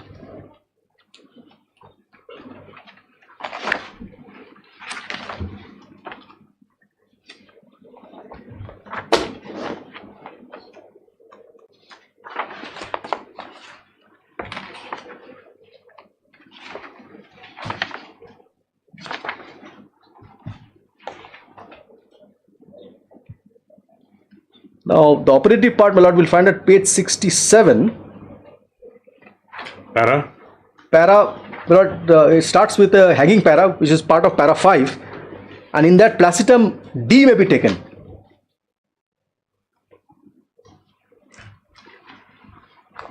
Placitum D, my lord, has page 67. 67. Yes. Placitum D. Lord, placitum D, next to it there is the word raise any. Yes. And one line after that, the line starts with act or to make a claim for compensation. Yes. It is settled law that where a statute requires a particular act to be done in a particular manner, the act has to be done in that manner alone. Every word of the statute has to be given its due meaning. In our view, the impugn notification fails to meet this statutory mandate. Which is precisely what I am trying to canvass for my lord's consideration, that if the parliament deemed it fit that this is how it has to happen, central government as a delegate cannot usurp power that is not available under section 3. Yeah. Therefore, my lord, that closes my argument on the person who has issued show cause notice. Yes. Of jurisdiction. Of jurisdiction. Now, I must fairly confess that this issue had come up before the Allahabad High Court. And what is the decision? It was adverse to what I am canvassing. The lordships did not agree to this line of argument, which my learned friend will raise. I don't want to take the shine off his ball. Let him make the submission. I'll rejoin in terms of why the Allahabad High Court fell in error. So I'll try to distinguish. Division bench judgment also? Yes, my lord. It's a division bench judgment. Yeah, it's a division bench judgment. But I'll if need, I can do that right now. In fact, since we are in the flow, my lord will appreciate that point. Why don't you just give that? This is volume 4. Volume 4, my lord, has page 87.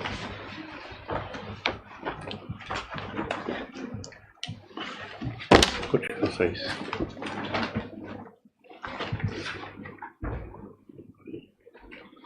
Yes. The judgment is RC Infra Digital Solution versus Union of India, division bench of the Allahabad High Court, Lucknow bench. Now I will summarize the key point that their lordships held, and I'll take my lord to the order. But what their lordships said. Look at who the board is. You say the board has the power to assign, very well. But who is the board? Board is constituted under the Central Revenue Act. And who does monitor the board under the Central Revenue Act? It is the central government. So therefore, what turns on its head if the central government has done what the board should have done?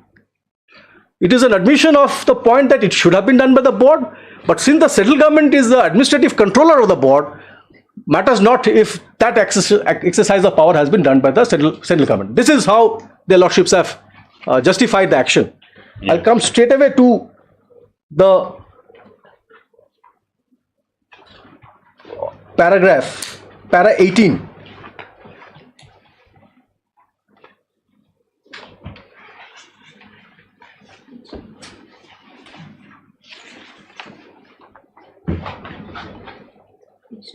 Yeah. Para 18 has that. It is apparent from the above that as per 5.1 of the CGST Act, it is the board which confers and imposes such conditions and limitations on officers of central tax for exercising powers and duties conferred under CGST Act, and 5.3 of the CGST Act empowers the commissioner to delegate his power to any other so and so. For the 216 of CGST Act says board means the Central Board of Indirect Taxes and Customs constituted under Central Boards of Revenue Act. Further, Section 3 of the Central Boards of Revenue Act relating to the constitution of the Central Boards of Indirect Tax and Customs says that it is the central government which shall constitute the Central Board of Indirect Taxes and Customs, and the said board shall be subject to the control of central government and shall exercise such powers and perform such duties as may be entrusted to that board by the central government or by any other law. Thus it appears that the board is subservient to the government under the Act, and it could be well argued that when the power has been invested with the board to do certain things, how can the government not exercise that power? This is the crux on which the entire judgment turned. Now, with greatest respect to the learned judges, there is a great fallacy. And the fallacy is a pure question of law in that sense. Yes. I'll give an illustration. My lords are sitting in the division bench. Right now, my lords are discharging judicial function. Back in the office in the chamber, my lord will also discharge administrative function. The nature of power exercise by the very same gentlemen are different. Yes. In section 3, it is a legislative function that has been conferred on the central government. Board shall appoint by way of a notification, etc., and notification has happened, gazetting has happened. Under the Central Revenue Act, the central government is discharging administrative function by controlling the board. There is no legislative function there. This is the fundamental distinction that was lost sight of, or probably not canvassed. That it is not the status of the person that is material, it is the source of power or nature of power that is material. And the rules of a delegated legislation are very strict, because Parliament does not want to get into nitty-gritty, and therefore says, fair enough, I trust the central government as a delegate to do executive legislation. But he cannot travel beyond the Act. That is well known. A delegated legislation cannot supplant. It can only supplement. Therefore, great trust is there on the central government as a delegate doing executive legislation. He cannot transgress. But central government as an administrator is free to do administrative action. There is no difficulty at all. He may control the board, he may fire the person, chairman, he can recommend various things. We are not concerned with that kind of power. So this is where their lordships fell in error, perhaps, because this distinction was not shown. Now I wanted to show the aspect. My lord, if my lord takes the Constitution for a minute. Yes. Page 160, Article 162. Now, another thing, let's see 216. What does 216 say? 216? Yes, open 216. Article 216. No, Article 216. 2 subclause 16. 2 subclause of the GST Of the GST Act, yes, yes.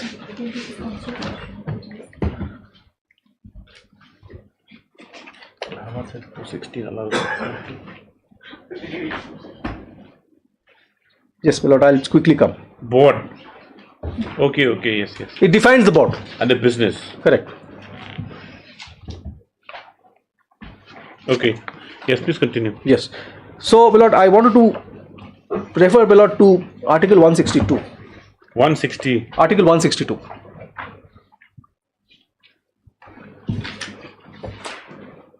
And this, according to me, would seal the issue.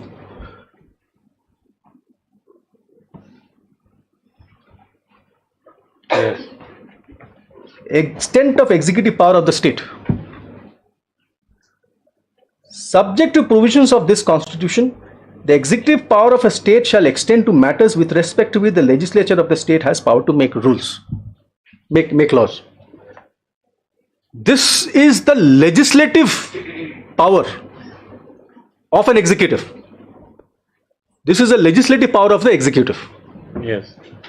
Apart from the delegated legislation also, which is other there. Now, this has to be exercised in terms of Article 166, because mainly because you have that executive power to legislate does not give you power unless you do it under Article 166.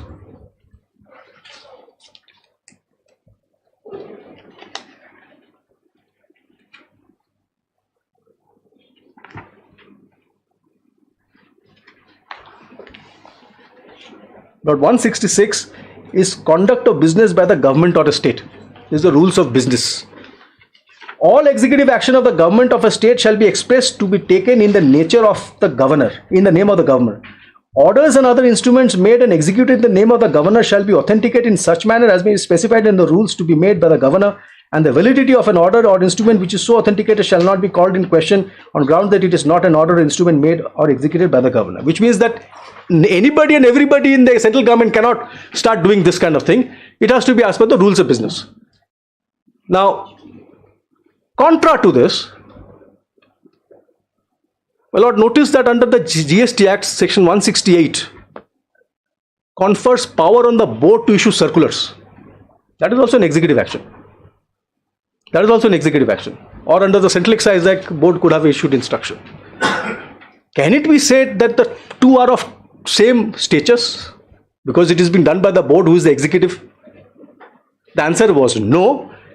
And this aspect, if Lord takes volume 8 that I had submitted on the first day, Punit Rai, volume 1. Volume? 1. Volume 8. Volume 8, page 1. I'm so sorry. Volume 8. It was there already, earlier. It is swimming in papers.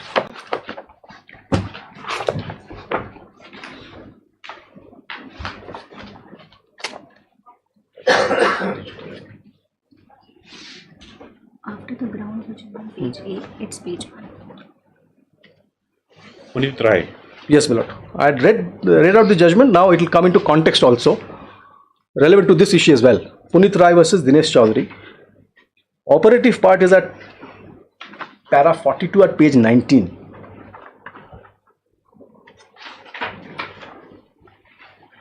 Yes. They were examining the fate of a circular issued by an executive. Page 19. Yes, yes. Para 42. They were examining the fate of a circular.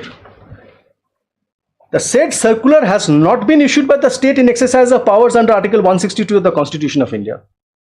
It is not stated therein that the decision has been taken by the cabinet or any authority authorized in this behalf in terms of Article 166 subclause 3 of the Constitution of India. It is tried that circular letters being an administrative instruction is not a law within the meaning of Article 13 of the Constitution of India. Which means the very same executive, wearing the same hat, when he exercises the power under 166, 163, it is of a different kind. When he does a administrative action here under Central Board of Excise or whatever else, is a different kind. So their lordship's view in the Allahabad High Court decision, the central government board is subservient, does not cut ties because it goes against the very great, distinguish the functions. very distinguishable function. And the Revenue Act, in volume 4, I have annexed page 8 of volume 4.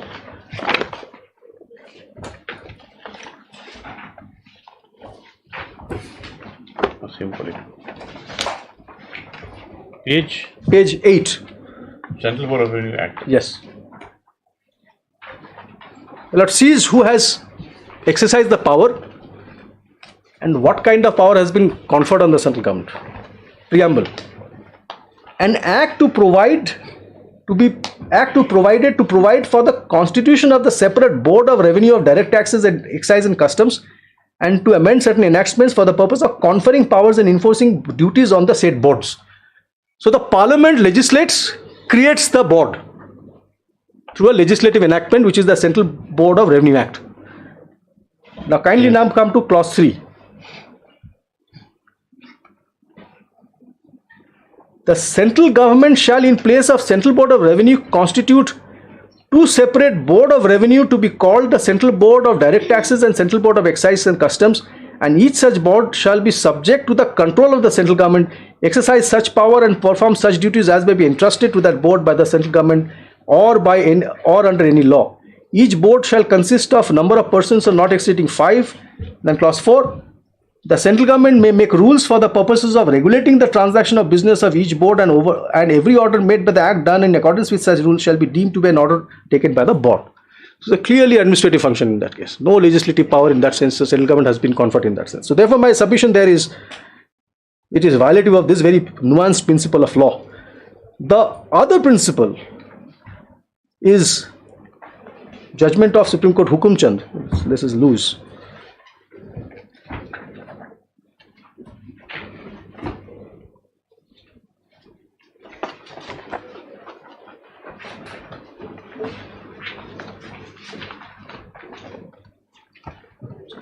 Now, this judgment was not the volume.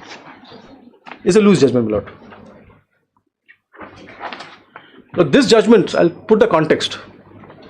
This judgment goes to establish that the plenary power available with the Parliament as a legislature, the sovereign power, cannot be read into a central government as a delegate. In the sense that Parliament can make laws retrospectively, even though prospectivity is what they should do, but they have the sovereign power, plenary power to make it retrospectively. Delegate's power is of a different kind. He can't be equated with that the Parliament and start making retrospective legislation. This is to show the fine distinction between the limits of a delegate's power also, in that sense. Now, para 7 may be taken, my lord.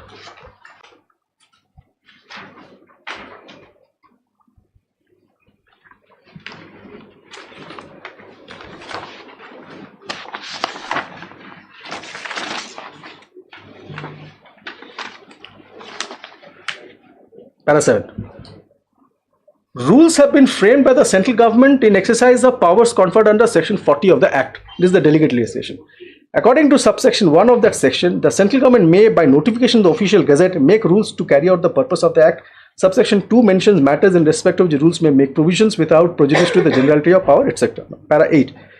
Perusal of section 40 shows that although the power to make rules to carry out the purpose of this Act has been conferred upon the central government, there is no provision in this section which may either expressly or by necessary implication show the central government has been vested with power to make rules with retrospective effect. As it is, section 40 of the Act, which empowers the central government to make rules, the rules would have to conform to that section. The extent and amplitude of rule-making power would depend upon and be governed by the language of the section. If a particular rule were not to fall within the ambit of the purview of the section, the central government in such an event would have no power to make that rule. Likewise, if there was nothing in the language of section 40 to empower the central government either expressly or by necessary implication to make a rule retrospectively, the central government would be acting in excess of its power if it gave retrospective effect to any rule. The underlying principle is that unlike sovereign legislature, which has the power to enact laws with retrospective operation, the authority vested with power to make subordinate legislation has to act within the limits of its power and cannot transgress the same. The initial difference between subordinate legislation and the statute lies in the fact that a subordinate lawmaking body is bound by the terms of its delegated or derived authority, and that court of law, as a general rule, will not give effect to the rules thus made unless satisfied that all the conditioned precedents to the validity of the rules have been fulfilled. The learned Solicitor General has not been able to refer to anything in section 40 from which power of the central government to make retrospective rules may be inferred. In the absence of any such power, the central government in our view acted in excess of its power insofar as it gave retrospectivity effect to the explanation. The explanation in our opinion could not operate retrospectively and would have to be effective for the future from the date so and so and so. Para 11. In the case of Income Tax Officer Alapi versus MC Ponos, this court dealt with a notification dated so and so which empowered the revenue officials, including the Tehsildar, to exercise the power of tax recovery under the Income Tax Act in respect of arrears. The notification was given retrospective effect. question which arose for determination was whether the state government could invest the Tahsildar with such powers retrospectively. Answering this question and negativing, the court observed, the Parliament can delegate its legislative power within the recognized limits.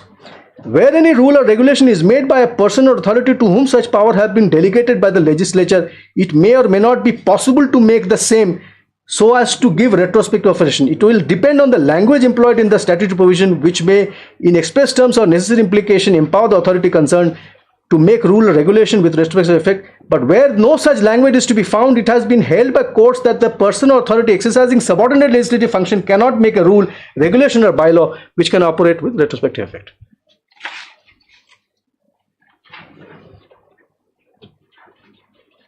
Therefore, my lord, my respectful submission, and there are other judgments of delegated legislation, I will not trouble, but it's a well-established principle that absent specific power of investment under section 3 conferred on the central government as an executive legislature or delegated delegate, it could not have invested power. And the ratio of the Allahabad High Court Lucknow bench that board is subservient to the central government is misplaced, because they're exercising administrative function. There's a great deal of distance between the two. I rest my submission on this issue here. Now, but Lord, what is also relevant, kindly have now page 177 of the writ petition. Yes. Of the writ petition. And page 177.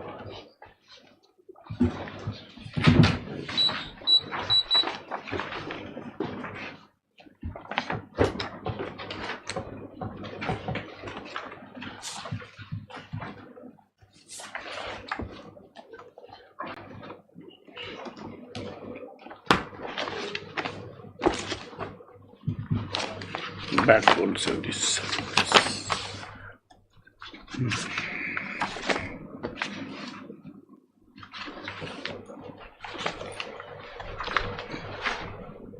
Yes. Now, my lord, this circular, which was the underlying proper officer circular under section 291, it is our submission that this is also without jurisdiction.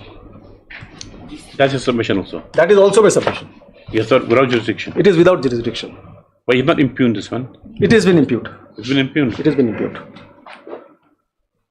On what ground? Yes, my lord. The ground is, if my lord recalls 291, I'll take my lord through that. A proper officer is a commissioner. Yes. Or such central tax officer who has been assigned by the commissioner in the board. It doesn't say assigned by the board. Now, for a minute, kindly take 291, which my lord will find at page 618. Look at that. 618 of the writ petition. Writ petition? Yes, 618. Of your other volume?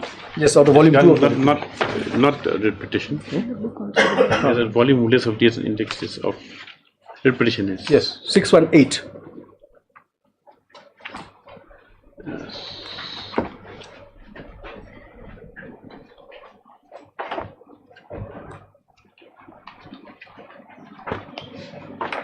Yes. 291. Yes. Proper officer in relation to any function to be performed under this act means the commissioner. Yes. Or the officer of central tax who is assigned that function by the commissioner in the board. So it's limited to the commissioner in the board. In the board, not to the board.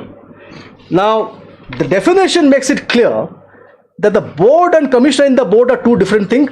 If my lord now takes the book of the CGST Act, section 2 subclause 16.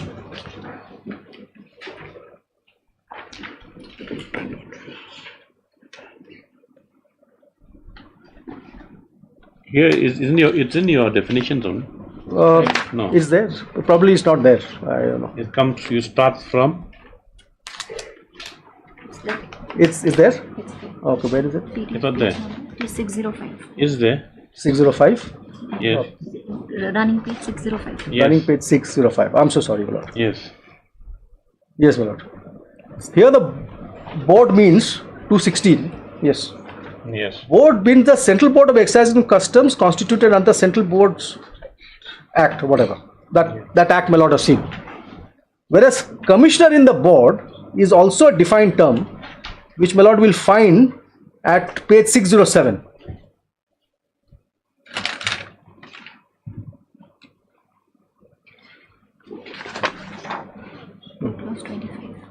Page at the foot of the page 225. Yes. Commissioner in the board means the commissioner referred to in section 168. So distinctively, definition clause makes it clear that the board is one thing, commissioner in the board is another one. Now who is this commissioner in the board? He is a person who has been referred in 168, and section 168 is at page 635, subclause 2.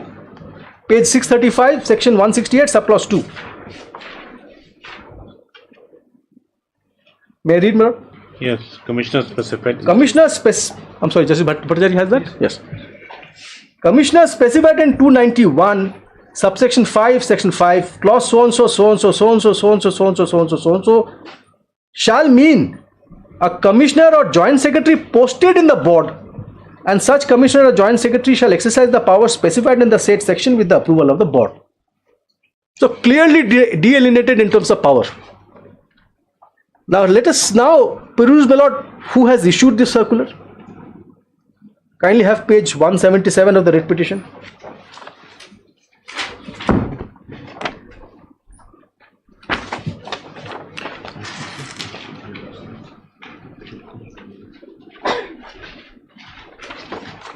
Yes. Page 177 of the writ petition. Yes. CGST circular number so and so, file number so and so, Government of India, Ministry of Finance, Department of Revenue, Central Board of Excise and Customs. Yes. So the author of this is a board. Yes. Now the preamble. In exercise of the powers conferred by 291 of the Central Goods and Service Tax Act, read with section 20 of the Integrated Goods and Service Tax Act, and subject to section 52 of the Central Goods and Service Tax Act, the board hereby assigns the officers. Should be commissioner in the board. Should have been commissioner in the board. Okay.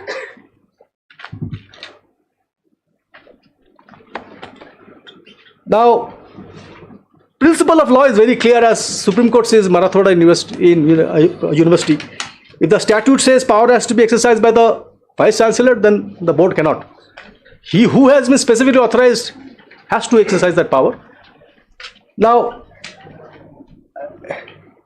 in my volume 1 compilation, my lord, I have submitted a stay order of Orissa High Court.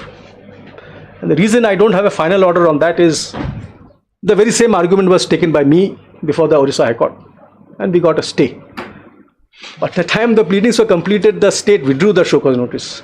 So therefore the writ becomes ineffective. So the purpose of showing this stay order is to show that there is some judicial thinking in the argument that I've given. That is a limited purpose. I know that interim orders are of no value beyond a point. So may I text page 144 of my compilation volume 1.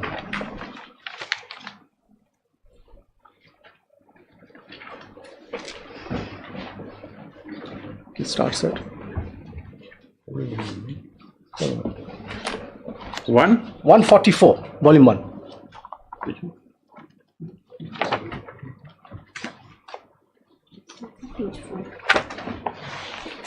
Yes, yes, ma'am.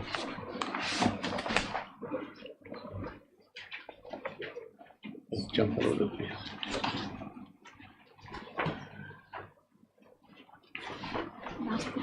Last 4-5 pages is where this order is.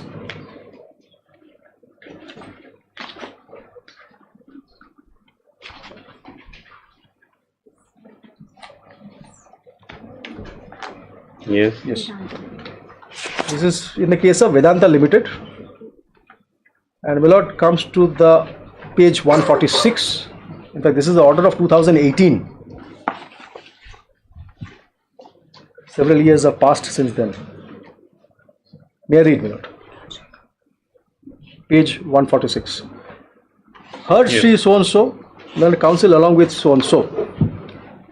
the primary challenge in the present writ petition is to the show cause notice dated so-and-so issued under the section 54(5) of the CGST Act by the Assistant Commissioner of GST, Central Excise and Customs, Jharsuguda.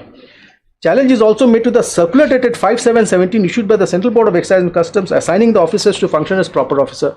The petitioner is concerned only with such assignment made in favor of the Deputy or Assistant Commissioner of Central Excise and Customs given at serial number 3 of the said circular dated so-and-so. The submission of the learned counsel for the petitioner is that subsection 2 of 168 of the Act, the Commissioner specified under clause 291 would be authorized to issue circular, which is the Commissioner or Joint Secretary posted in the board, and such Commissioner or Joint Secretary shall exercise the powers specified in the said section with the approval of the board. It is submitted that the impugned circular dated 5/7/2017 authorized the Assistant Commissioner of Central Excise to function as proper officer under section so-and-so has been issued by the Central Board of Excise and Customs, New Delhi, which is not contemplated under the provisions of the Act, as it is only the Commissioner or Joint Commissioner posted in the board which could issue the circular with the approval of the board. In support of this submission, learned counsel has relied upon the decision of the Apex Court in Marathwada and so-and-so. It is thus contended by learned counsel for the petition that since the notice has been issued by the Assistant Commissioner who has not authorized under 291 to act as proper officer, the impugned show cause notice dated so-and-so is without jurisdiction, and having been issued by an authority not contemplated in law, it was thus submitted that the impugned show cause notice as well as the circular dated so-and-so deserve to be quashed. Now kindly have para 9. Considering the facts and circumstances of the case and keeping in view the submission of learned counsel for the petitioner, we are the view that the petitioner has made out a prima facie case for grant of interim protection. It is thus directed that proceedings pursuant to the show cause notice dated so-and-so shall remain stayed till the next date of listing. But then unfortunately, since they withdrew the show cause notice, this writ petition did not see the light of the day. Otherwise, probably we would have had some decision. That's a basic point, yes. Very basic point. So therefore, this closes the jurisdiction of not only the person who should adjudicate, but also the person who would have issued the show cause notice. Now, my lord, I'll come to other small issues which should not take too much of my time, and I should be able to complete it. My lord,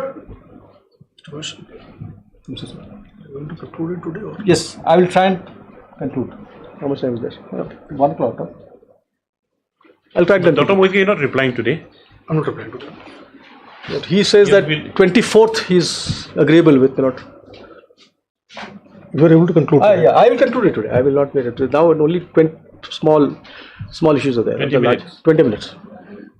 Now, my lord. But I'm only praying for some excuse. Some matters. I'll come back, my lord. My friend is here. Of course. For the other divi. Your juniors are here. My lord. We'll take a note. Now, my lord, notice that in the show cause notice, section 74 was invoked. Fraud and suppression. I did not trouble my lord with that. Now, before exercise of power under 74, fraud and suppression are jurisdictional facts. Because absent those jurisdictional facts, you cannot assume jurisdiction of 74. Yes.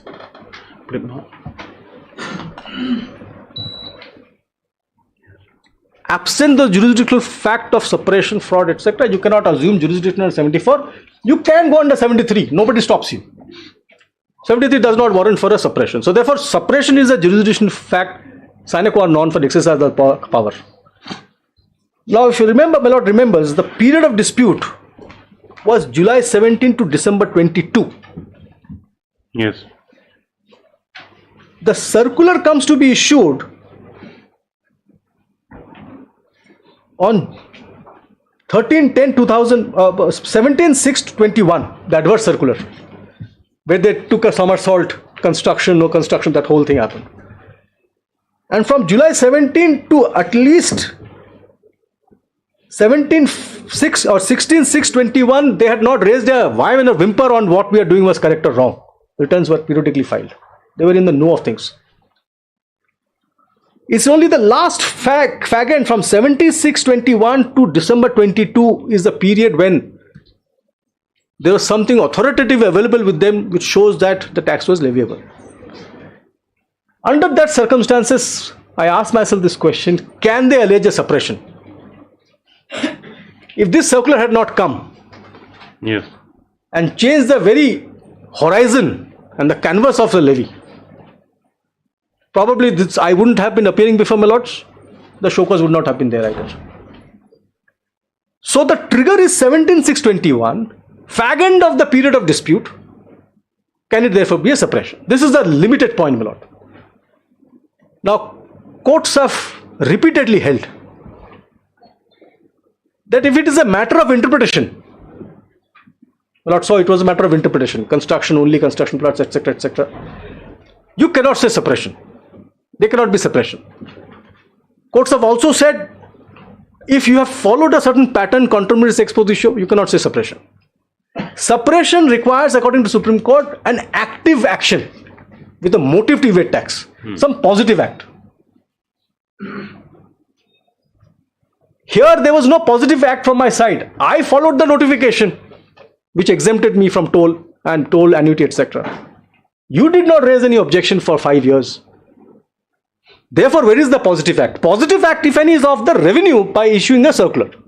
This is the short point so far as this is concerned. I will not beat the boil the ocean on this. Just want to show 2-3 judgments on this particular thing, Lord. Lord, Reliance is volume 6 is with the bench. Volume 6 is there with my lords. Is the Supreme Court.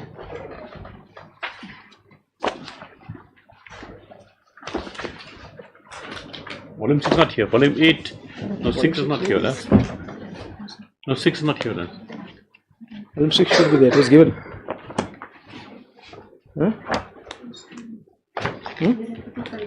No, Reliance Volume Industries. 1, Volume 5. Reliance Industries. Yes, there. Volume 4 and Volume 8. Yeah, volume 6 is there.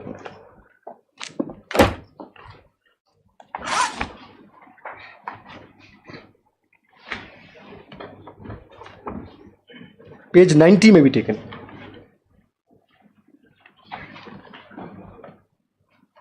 Where has that? Yes. Page 90.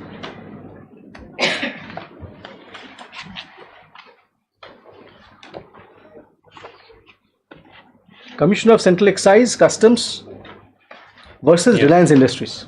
Lord has that? Yes. Now the operative part, my lord, will find at para 12 onwards. 3 paragraphs. Para 12, which is at page 92. Because they are dealing with a parametric provision under Central Excise. 11A is parameter to Section 74 of the CGST Act. Section 11A of the Central Excise, which deals with the issue of limitation for issuing show cause notice for recovery of duties which have been short paid or short levied on in the governing law in the present case. Subsection 11A, which is most relevant in the present case for the sake of convenience, is being reproduced below. Where any duty of excise has not been levied or paid or has been short levied or short paid, whether or not such duty or non-payment, short payment, levy of etc. erroneous as the case may be, was on the basis of any approval, acceptance, assessment relating to rate of tax, etc., etc. Then there is a proviso. Okay. The first in the para 13. The first proviso to section 1, which is relevant for the provision relating to extended period limitation, provided that where any duty of excise has not been levied or paid, short paid, etc., by reason of fraud, collusion or willful misstatement or suppressed fact or contravention any provisions of this act or the rules made therein with intent to evade payment of duty by such person or his agent, the provision of this section shall affect for the words 1 year, the word 5 years shall be substituted. This is what 74 is in our case at CGST. 14. In the case of Pushpan Pharmaceutical Company of Collector of Central Excise, Bombay, this court, by dealing with a similar fact circumstance wherein the extended period limitation under above mentioned proviso had been invoked, held that since the expression suppression of fact is used in the company of terms such as fraud, collusion, or willful misstatement, it cannot therefore refer to an act of mere omission and must be interpreted as referring to deliberate act of non-disclosure aimed to evading of duty, but that is to say an element of intentional action must be present. This is the first principle of law. It should be a deliberate act to evade. Similarly, in the case of Collector Central Excise Hyderabad, the Kemford Trucks Limited, Hyderabad, this court, while dealing with a similar situation of invocation of extended period limitation under 11A, held as under. In order to make a demand of duty sustainable beyond a period of 6 months and up to a period of 5 years, in view of the provisos 11A, it has to be established that duty of excise has not been paid or short levied, short paid, etc., etc., for willful misstatement or suppression of fact or contravention of any of the provision of the rules with effect to intent of payment of duty. Something positive. Something positive other than mere inaction or failure on the part of the manufacturer or producer of conscious or deliberate withholding of information when the manufacturer knew otherwise is required before it is saddled with any liability. So this is the second line of principle. Something positive by me, not by efflux of time or something that on which I had no control. Then, basis that, then their lordships at para 23 concludes.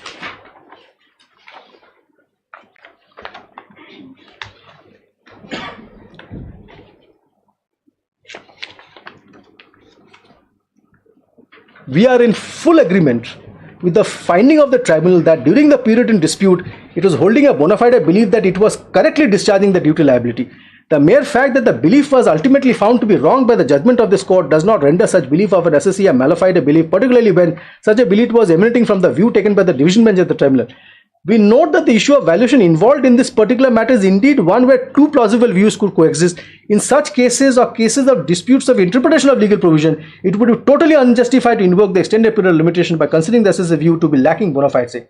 In any scheme of self-assessment, it would be responsibility for the assessor to determine liability and of duty correctly. This determination is required to be made on the basis of his own judgment and in a bona fide manner. So the crux is that if it is an interpretation issue, again you cannot say subsuppression. Therefore, invocation of 74 is also without jurisdiction in terms of what they have done. There's only an omission. Yes. There is only omission. There is no intent, omission with an intent to payment of, intent to evade tax. Now, two very small issues for completing it. I had mentioned, my lord, that this company went through an LCLT process. Right, right. That as per that NCLT order, any liability up to 15/10/2018, there was a waiver. There was a waiver. Period of dispute is 17/2/2022. So therefore, up to 15/10/2018, this protective gear should be available to me in the last instance in that sense. Now that NCLT order is at, my lord, in the writ petition I have enclosed at page 518 in the writ petition.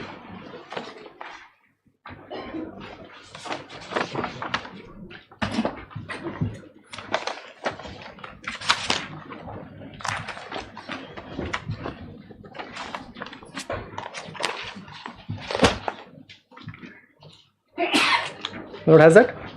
Page 518.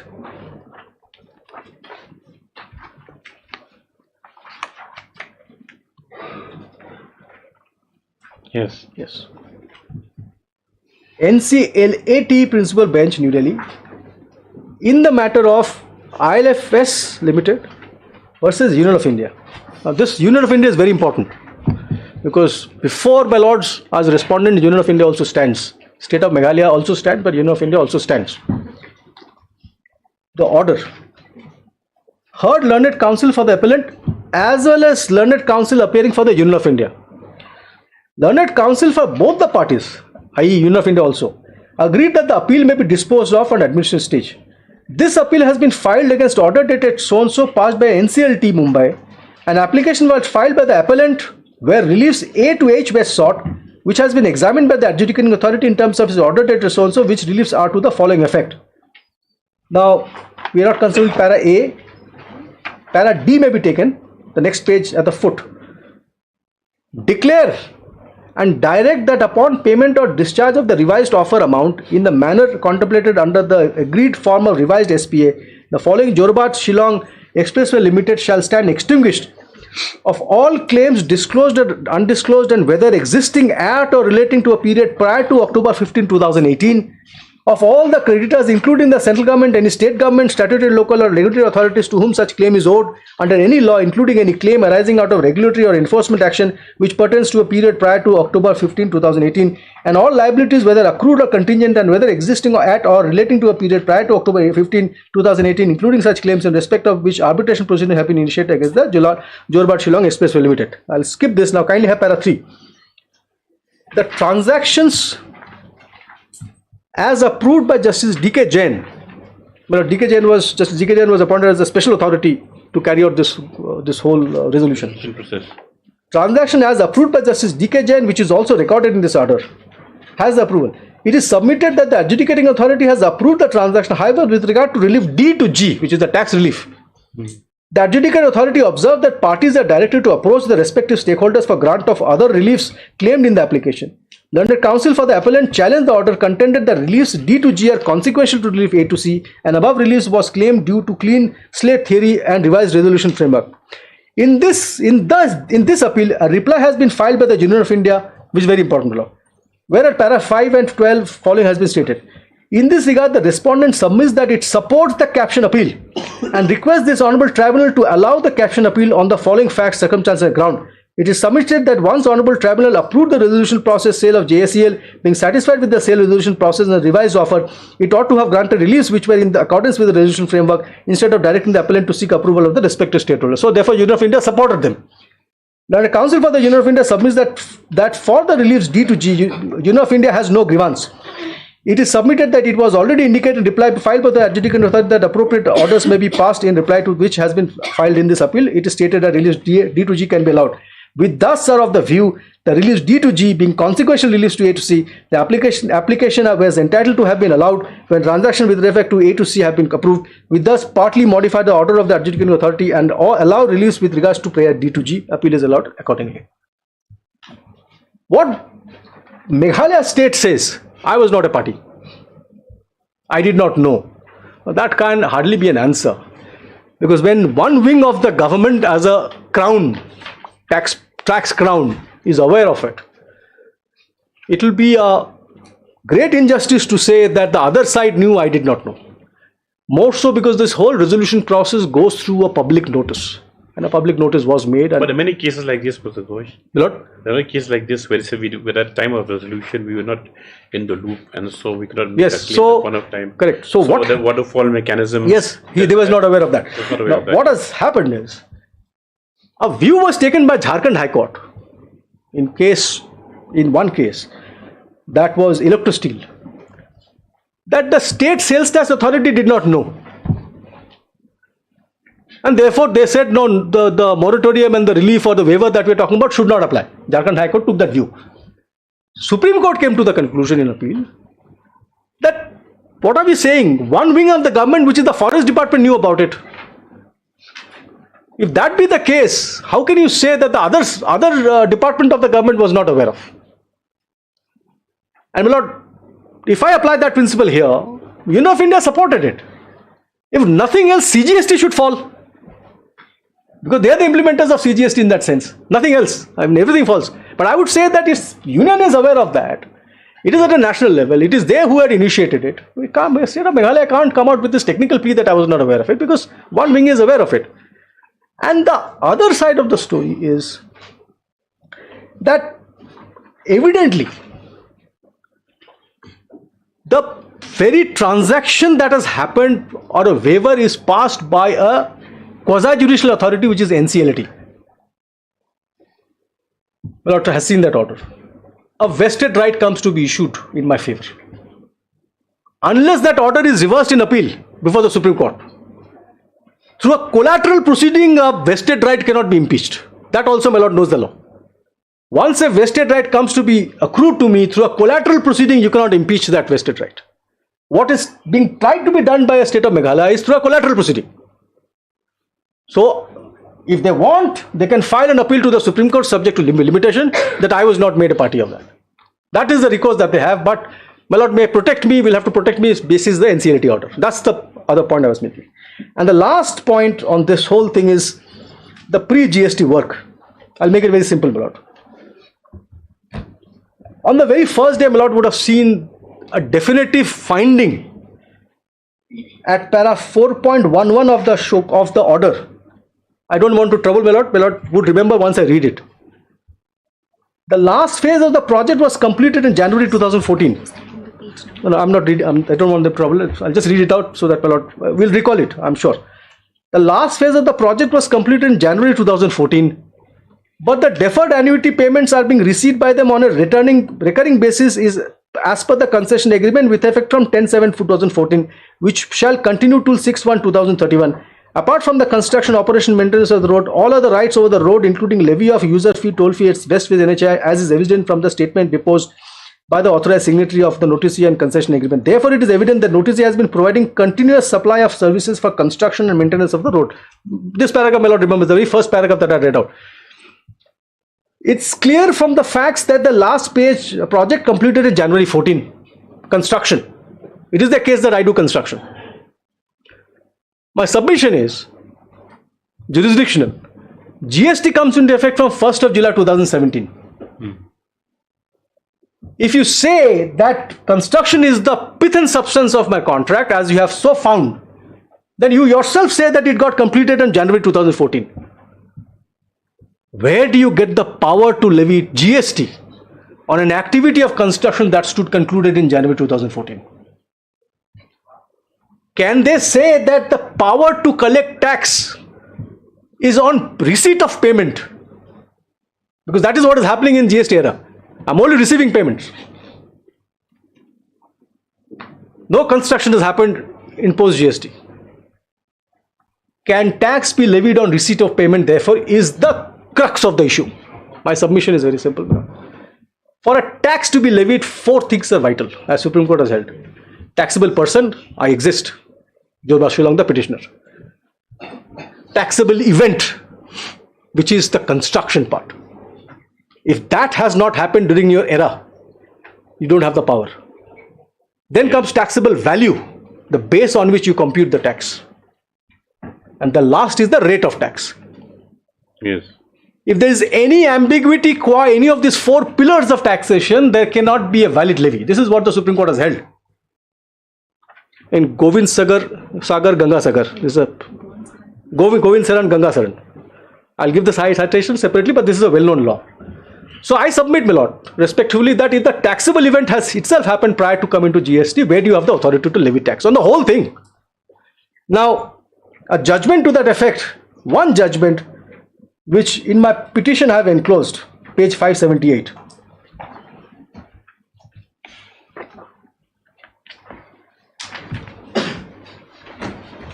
Collector of Central Excise versus Wazir Sultan Tobacco.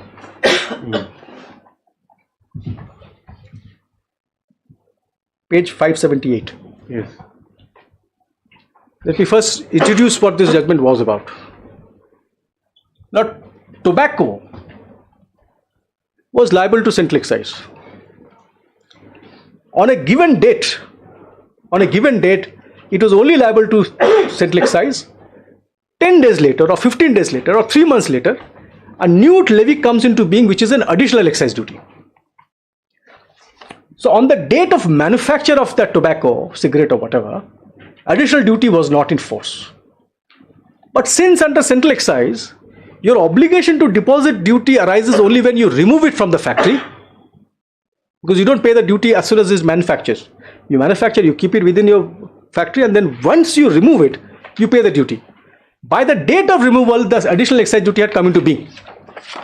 The issue that fell for consideration before the Supreme Court is, since on the date of removal, additional excise duty had come into force, can the government legitimately collect the tax? And the Supreme Court held, taxable event is the key, which happened pre-additional excise duty having come into force. On the date of manufacture, additional excise duty was not notified, therefore they cannot be levied. This is the crux of the judgment, my lord. Yes, my lord. My lord has page, para 4, page 582.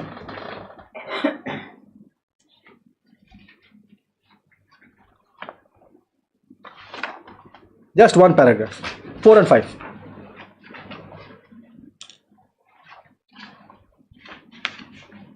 My lord, may I read it? Yes.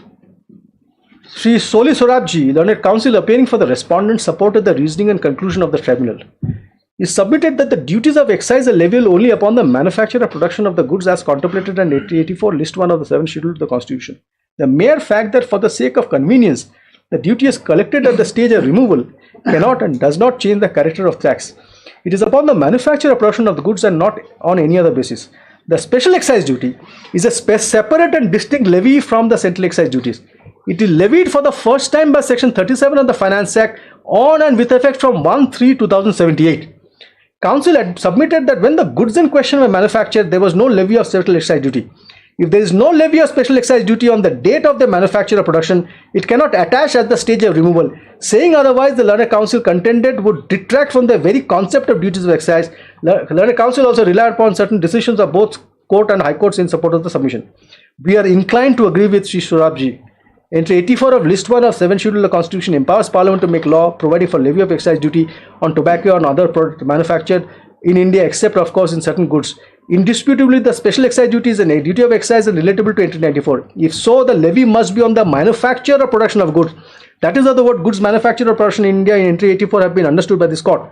Once the levy is not there at time when the goods are manufactured or produced in India, it cannot be levied at the stage of removal of the said goods. The idea of collection at the stage of removal is devised for the sake of convenience. So yes, you only base that after construction. After construction. You raise the amount, so you have no authority. Correct. And this principle lays down the principle that taxable event on that day levy should be there. So as on 2014, as they say, it's not a disputed question of fact, but they say so. If GST was enforced, then for sure they had the jurisdiction. Absent that, they don't have jurisdiction. This was my last submission insofar as this is concerned. But as I promised, I finished within time. Yes. I'm so obliged for the patient hearing, my lord. 24th, if my lord may keep it. I've spoken with Mr. Mozika. He is okay with 24th. But then I think you have to reconcile the. Yes. I will do all of that, my lord. I will do. In fact, what I've told my office is we'll prepare the written submission because it has been argued over several days, so that it will be there, and a revised compilation will be submitted. And one thing just to assist the court, if you can give it a pen drive also. Yes, you know, which will be easier when preparing. That Philomena will. Where is he? I'll tell Philomena to do that, my lord. Yes. Otherwise, then it will be. Yes, my lord. Is to go through all the documents. Yes, I'll make it simpler in that sense. We'll keep it on 24th then. Yes. Dr. Moore is coming back now. Yes. Yes. The arguments are inconclusive. The same shall continue on 24th of July.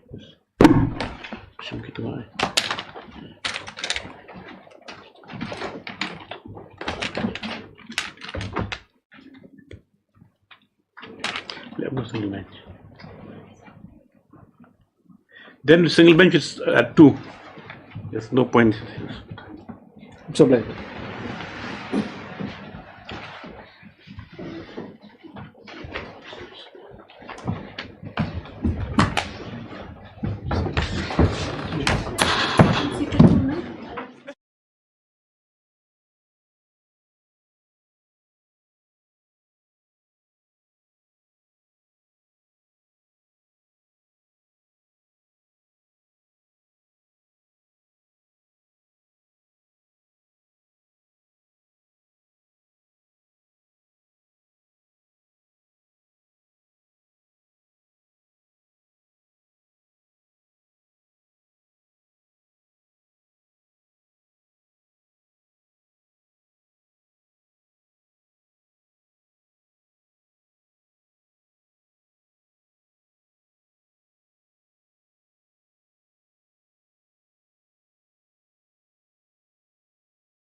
Any mention?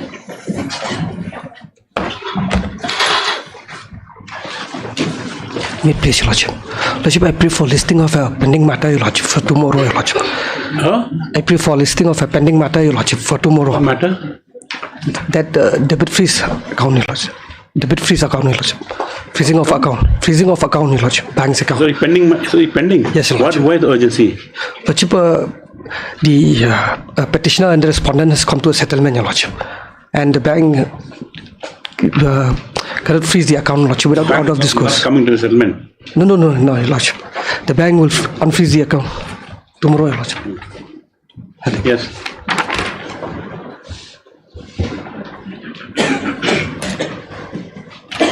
Please, Your Lordship.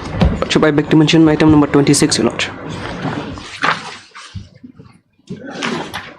26. Your Lordship, this is a joint request, Your Lordship. Huh? This is a joint prayer.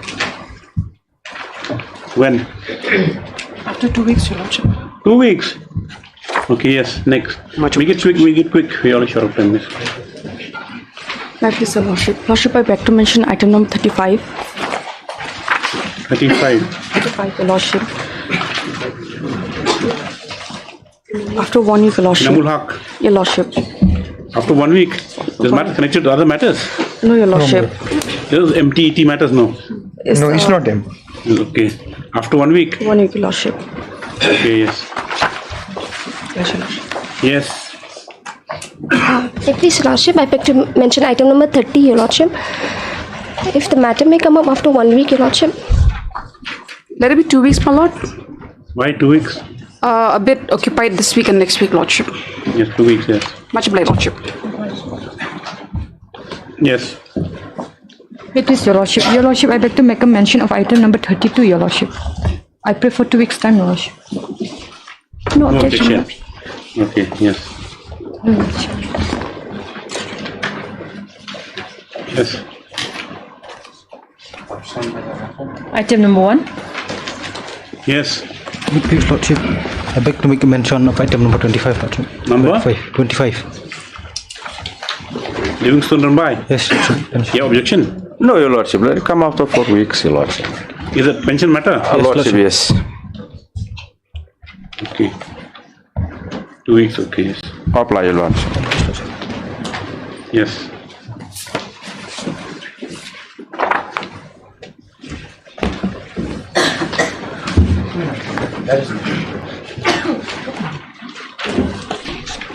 Item number 1. Yes. May it please Your Lordship, I am appearing on behalf of Signachi and Marak in WPC number 290 of 2025. Yes. Where the order said we violated? A representation, No, Your where's Lordship, the order said we violated? in page 24. Page 24. What violation is there?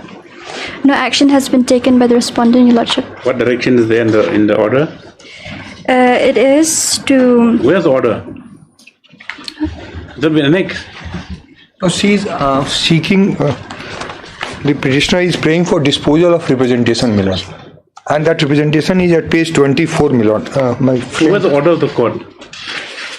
No, she's filed a fresh petition where prayer is. Oh, sorry, I thought the contempt. Sorry. No, so prayer is to dispose of the representation, my lord. Repetition. Where is the representation? Yes. The representation is in page 24. Why? What is your prayer? What do you want with the representation? To issue a writ of mandamus directing the Deputy Commissioner to dispose of the petitioner's representation and the remainder, Lordship, within such time as the Honourable Court seems reasonable. Very short issue involved, my lord. The problem is in this, why I appear in this 24, if your lordship will see, land has been acquired, because in reading of the representation, my lord, his land is acquired and there are two private parties also, my lord. In paragraph 20, page 24 is the representation, my lord, that Srimati Mamila and Marak and Elena Marak shall try to patta in connection with undersigned land illegally by measuring. It's already been acquired. Yes, my lord. The money is stuck somewhere. This paragraph 2 from paragraph 6 it is appear, my lord. There is no other detail. The first happened between Mamila Marak and Elena and Marak obtained Patta condition assigned land by missing the facts cause for the unavoided hardship undersigned. And the see apprehension of the petitioner is that compensation will be claimed by other. That, my lord, that those matters, problem is that in these matters the collector has no power, independent power to decide representation. It has to go through the land acquisition section 64, and because and he can't decide the interstate dispute between the parties also. He is not even civil authority, my lord. Who is honor, who are not honor. That is who cannot be decided by a collector. That's a problem, because if the reference has to be made, the you haven't made those Mamila and other party? No. Mamila and Enila. They are not party also, my lord, and they are claiming honors, my lord. And the collector has no power. Let them pass orders. The collector will pass the order saying that because collector that this is a disputed question of fact and I do not have jurisdiction to decide. The prayers that this patta is issued by this council. Yes, my lord. And I don't have power, my lord. Collector will do what? The council has implemented them. Yeah. No. You don't implement them. Collector has no power, my lord. No. Regarding patta, you don't implement this council. Patta is in page number 15, Lordship. Page number 15, Lordship. Oh yes, but you have not implemented this council. Now patta is in your name, correct? Yes, Lordship.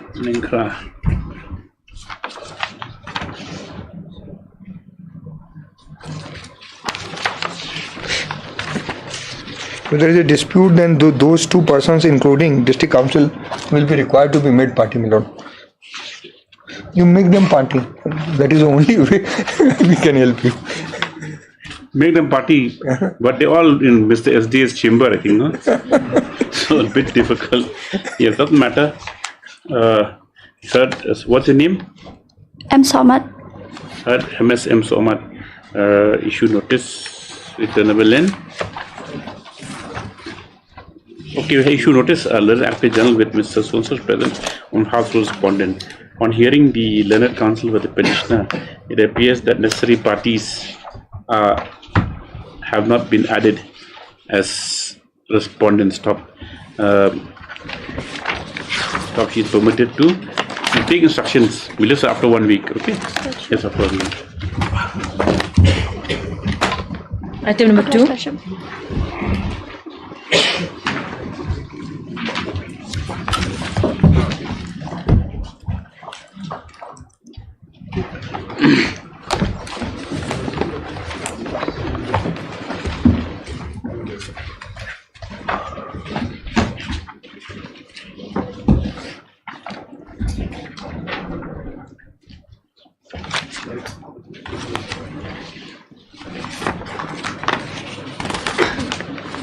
Yes. May it please your Lordship.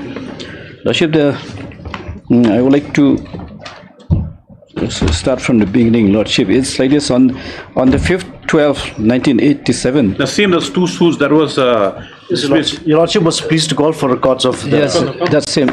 Oh. You wanted the plane, correct? You wanted to examine the plane of Your Lordship, the judgment dated 3/11/1992. 92, no? Yes. Then we'll have to have another day. Lordship. Yes, the record as Your Lordship, when? 1 week, but may I be allowed to file notes and points? Why notes? Yes, when you make all submissions, we'll see. You will records have just been received. The records as requisition by this court have been received.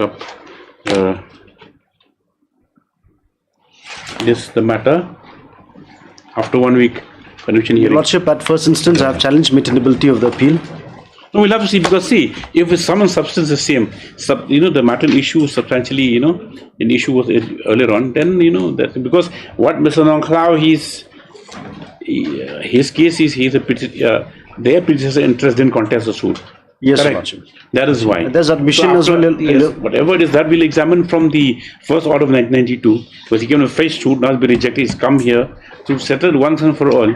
Yes, Your Even Lordship. though it's under, we'll sell one for all, like, we'll see whether that order really, it's the all the matters are same, substantially an issue in the earlier suit. Then we'll have to uphold order of the concurrent finding, correct? Yes, Your Lordship. Yes, this after 1 week for division hearing. Item number 3. I'll leave that.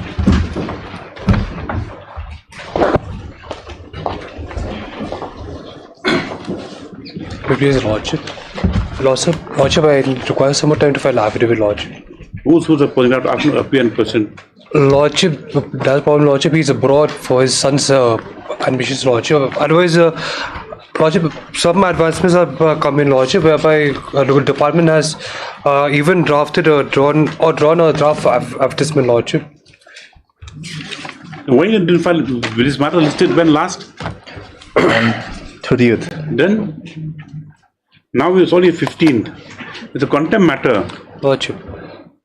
You want to issue or notice for issuance of contempt proceedings? No, Lordship. So even delay also will constitute contempt. Lordship. Yes.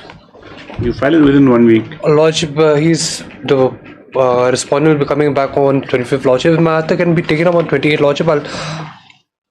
Yes. Mr. A. cannot pay funds allowed for the 2 weeks time to file affidavit. Expect next year that will be on board. Otherwise. Item number 4. Lordship. Lordship, item number 4, the appeal is pending before the division bench.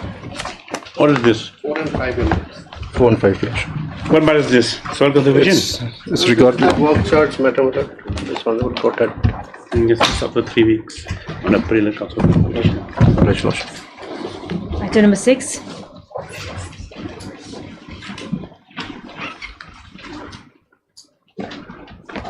This Your Lordship.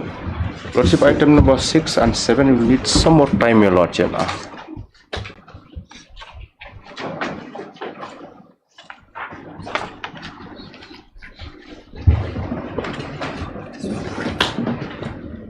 You said instructions last time. How come you say keep it pending now? It is in process, Your Lordship, but the other side, Your Lordship, they did not want to. So what remains to be heard now? For consideration, rather. No, we were only awaiting the outcome of the inquiry report is already submitted. Madam show cause is already filed. They were supposed to take some action on the inquiry report, Madam. That has not been done so far. Inquiry has been completed, and is it your favor inquiry? Not like, it is kind of, they've indicted the managing committee, my lord, that is what. And who's the managing committee? Who's the querying managing committee? You're privy to the inquiry report. Then Government has to take steps. What steps you have to take for inquiry? Lordship, there is an inquiry, Your Lordship, because in the first place, Your Lordship, in writ petition number in Jumirul Islam. No, what steps you have to take? Lordship, there is in the finding of the inquiry officer, Your Lordship, there is a recommendation to dissolve the managing committee, Your Lordship, for certain irregularities and illegalities. Fine, done that. So that decision is yet to be taken, Your Lordship. Report generated? That decision is yet to be taken, Your Lordship. When was inquiry report? When was inquiry completed? When was it filed? Lordship, we have filed that on 30th 4th 25, Your Lordship.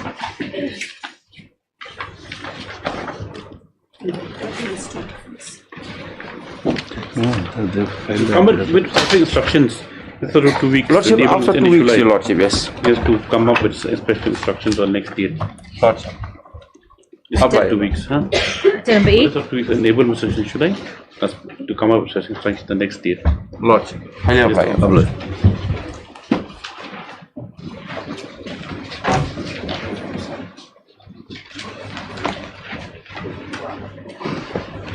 May I please, Your Lordship?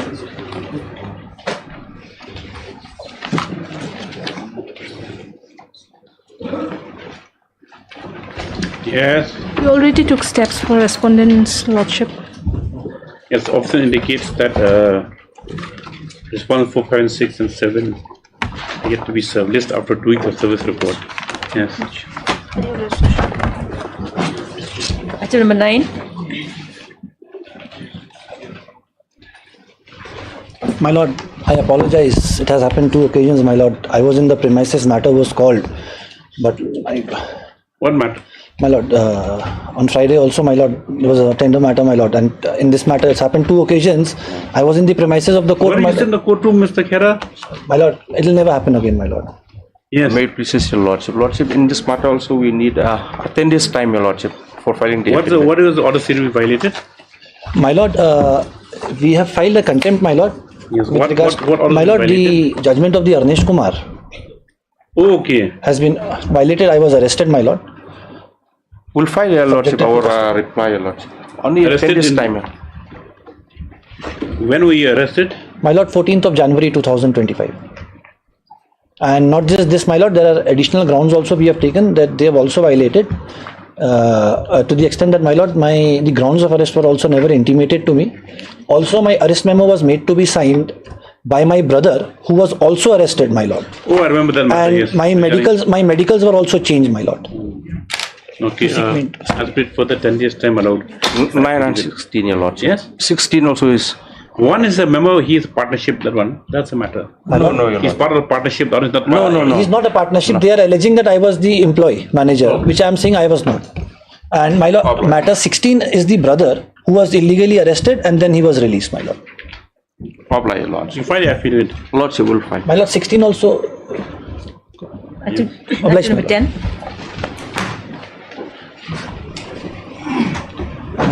Well, in this matter, they have complied with the order. Yes, Mr. Day submits that the order stated to be violated has been complied with. Stop as nothing is consideration, the contempt is closed and disposed of. 11.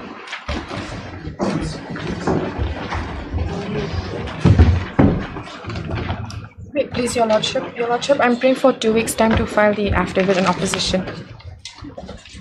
How much time you prayed? This is Your Lordship, on the last date we had sought clarification from the department because this matter pertains to. This is March.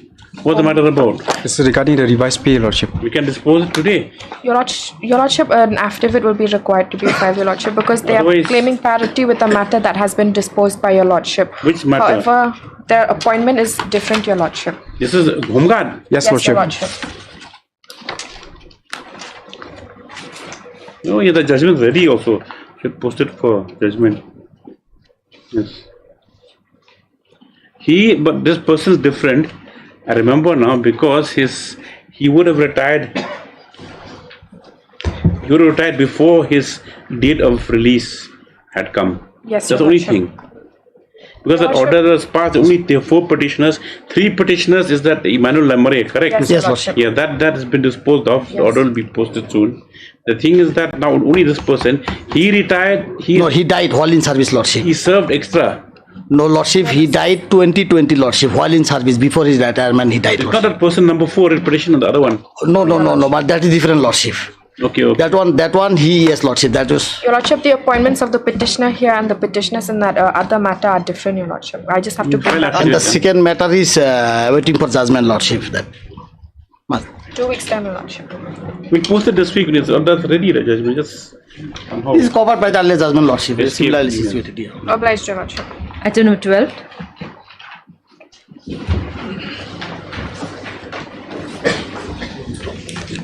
My lord, I have received copies of the affidavits filed by the state respondents and MPSC today. It is in the process of filing, Your Lordship. We have served our 1 copy to the petitioner. What's the matter about?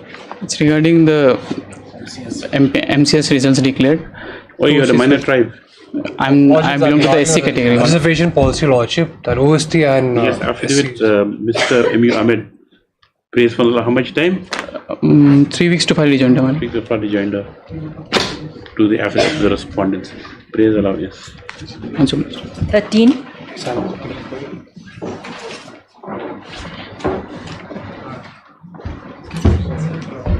Lordship, we're praying for 1 week time, Lordship, to file a rejoinder, Lordship. 1 week time? Yes, Your Lordship. How much time have you prayed?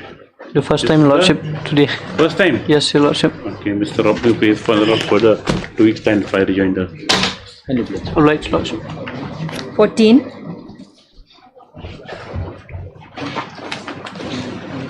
Lordship, we just received the affidavit today, Your Lordship, and so we'd like to file rejoinder, Your Lordship, on the next date. Yes, MS Hongre. Yes, Your Lordship. Praise funds allowed. 2 weeks time to file the joint affidavit filed by the respondents. Just after 2 weeks, yes. 15.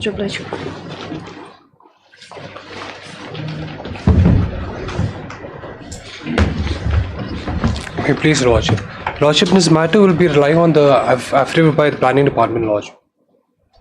The Education Department will be relying on Lordship. After looking through the affidavit filed by the respondent number. Mr. Cholan submits that no other affidavit report coming from the side of the respondents as the affidavit filed by the respondent number 125. Number 125 will suffice, yes. You want to file a rejoinder? No. Just for hearing. Out of 2 weeks, yes. 17.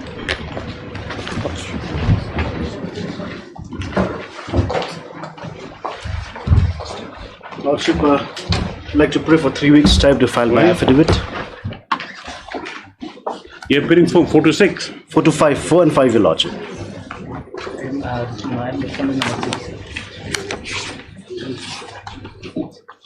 You didn't appear last date, why?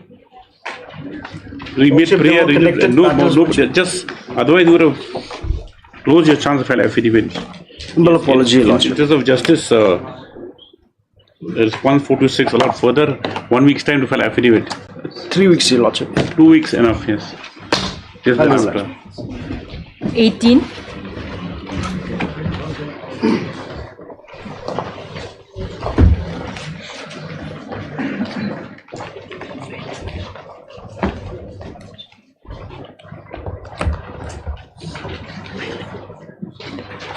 You received affidavits? Yes, Lordship. You don't need to file the rejoinder. We will file rejoinder, Lordship. 2 weeks time? 2 weeks later. Yes. That's And 2 weeks time allowed to the petitioner to file rejoinder affidavit filed by the respondent. Yes. 19.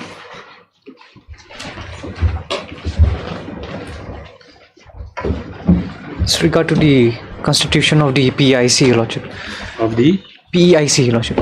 What's the PIC? Program Executive Implementation Committee under the VEC, Lordship. Lordship, I'll file the respondents. You file the rejoinder or not? I'll file in 1 week time, Lordship. A week's time. Only 2 weeks time granted last time. 1 week time will do it. Further 1 week's time, as per the allowed. Bless Affidavit. 20.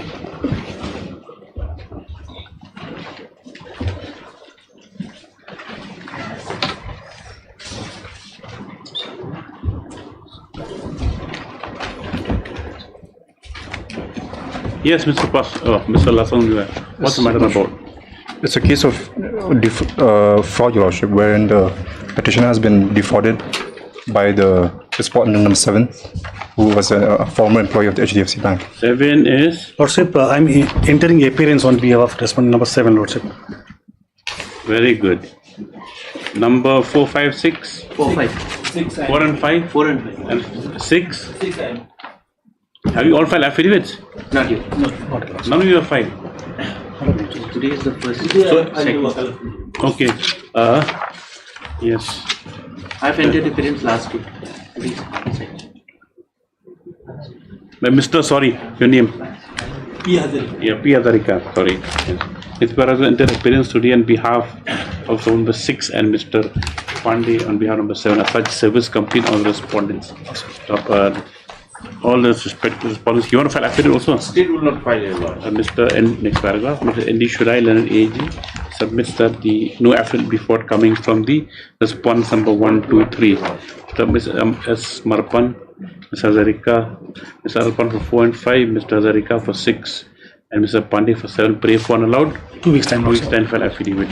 Just that after. Congratulations. 21.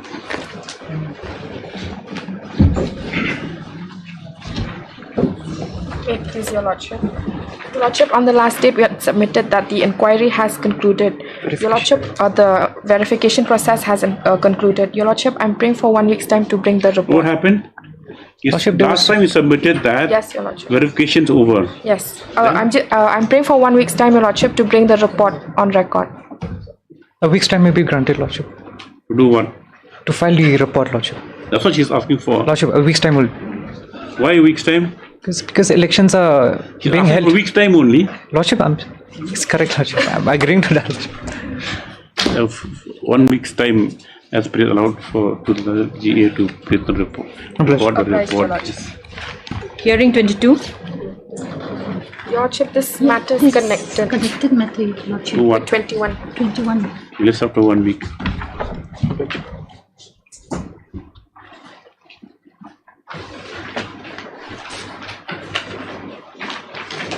'23.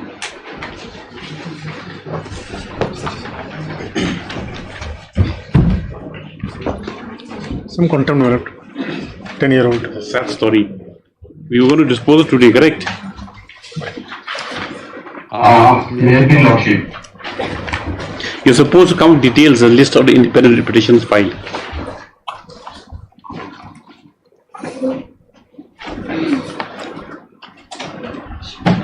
And also, yes, Mr. Kumar, where's Mr. Pathak? My lord, what happened? We are not sure today that Mr. DSA will present today or not, my lord. We try to contact with him also. So this matter may be taken tomorrow, my lord. Not tomorrow. So we will not come. After 1 week. But you see, Dr. Mozika, you just look at order 23/6/2025. What are independent petitions? Who are the DG at that point of time, 23/2016? Well, here what happened, my lord, many of the petitioners have filed independent writ petitions before this honorable court. Orders have been passed by your lordship, my lord. At least 4 or 5 writ petitions, my lord. Now, those the department is going to now any order in this content, my lord, that will. That is why we want the independent petitions to say that there will be no conflict of orders coming out. I'll place it, Mr. Any objection to adjournment? No. Yes. After 1 week. Yes. 23/24. On the prayer of the parties. 27.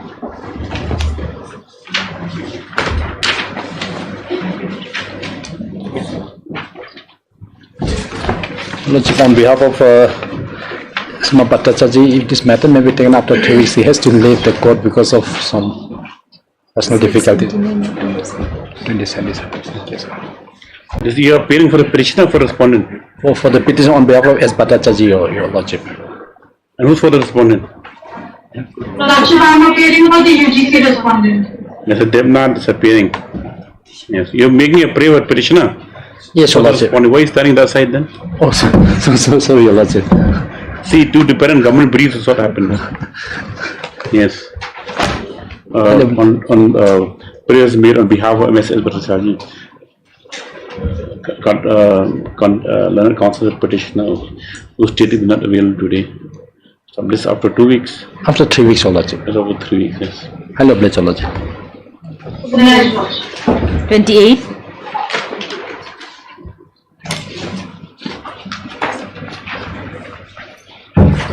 My lord, this matter, my lord, we can take it up after 2 weeks, my lord.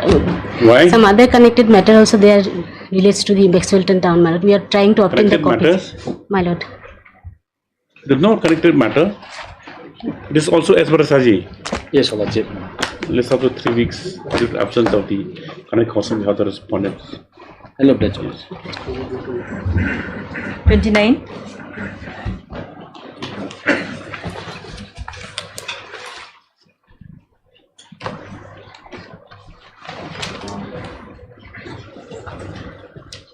Yes, ready?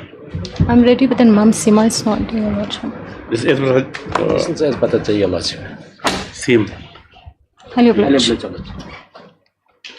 Yes. 31. 31.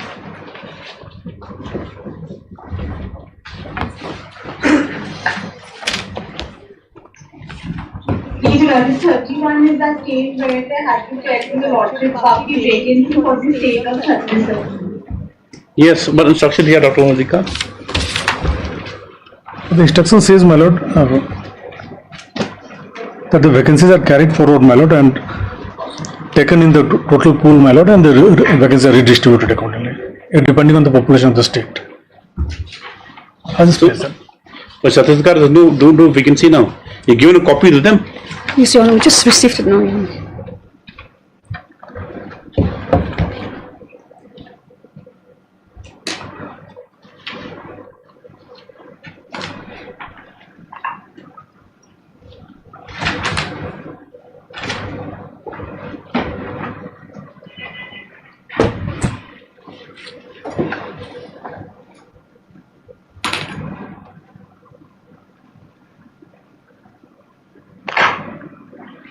Or 25? 25 any vacancy Chhattisgarh for this personal assistant, correct? Madam. Yes, One of the okay. personal assistant. It's a one officer. One officer personal assistant. Yes.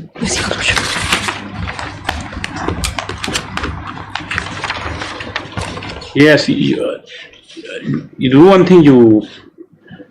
She'll need. You want to see a copy, I suppose. Your Lordship, I'll just send her a copy. Your Lordship.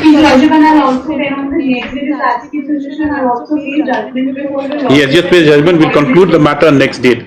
Yes. Dr. N. Mozikal at TSGI has produced a communication dated 15 July 2025 showing that the vacancies as they exist are carried over and put back in the what do you call it? Common pool kind of thing. In the common pool stuff. Our communication stop. As the said communication produced today itself, copy the same to be made over to the petitioner just after 1 week. Reply, Your Lordship. 33.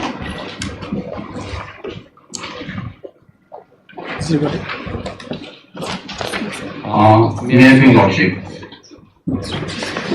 This is the matter of the last leg posting, my lord. Yes. My lord, kindly see the order dated 27/3/2025, my lord.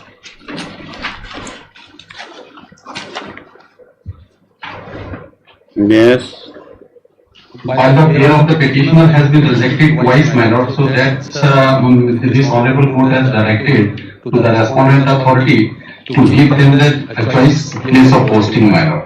In the last two cases, my lord, they have submitted instruction dated 11/10/2025. That instruction is also not here, my lord. 16 April 2025. 11th April. 16th April 2025, my lord, and the letter 11th April 2025.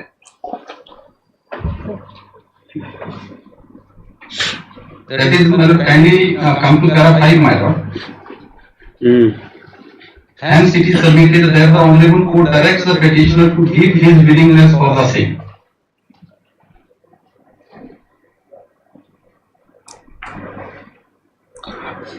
I just refer to the previous paragraph, 2A. It says that the petitioner is superannuating on 31st May 26 and will be completing his tenure in the present appointment in November 2025. Hence, to move the petitioner in November 25 for a period of 6 months will not be in organizational interest and also entail unnecessary expenditure to the government exchequer.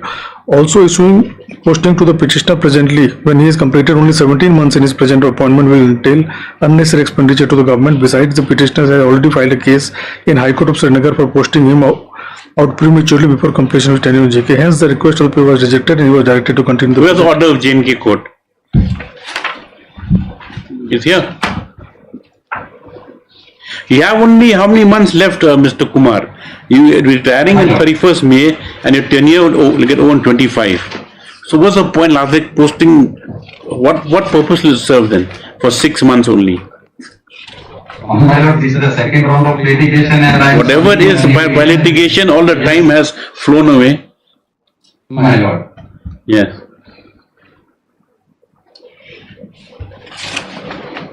And in the year May 2026, my lord, I will be superannuated from the service, my lord. So you relax, not police are posting only. Why you want to take bag and baggage all across the country you want to travel? There's a 9 or 10 month service left. No, what? Where's the order of JNK court?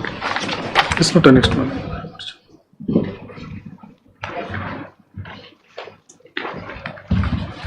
Where's his home state?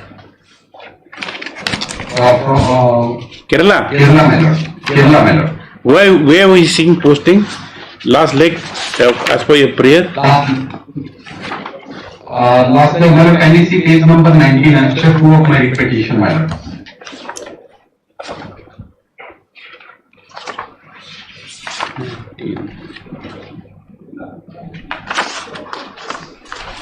That is the 1, 2, 3, 4 place of choice I have given, my lord. Happy Valley means here in Shillong. Yes, my lord. Happy Valley, Dimapur, Jharmuki and Chesapeake. This is the nearby Kohima, my lord. Now in Srinagar. No, my lord. Presently, he is at Manipur, my lord. Manipur. Then I thought he's in South. I thought in Jammu and Kashmir. No, my lord. Jammu and Kashmir, the last litigation. But one thing, Dr. Monica, what are the rights of a person to last leg posting? Is it infallible? No, my lord. We have said in the affidavit, my lord, this is only subject to availability of vacancies, my lord. Also refer to the.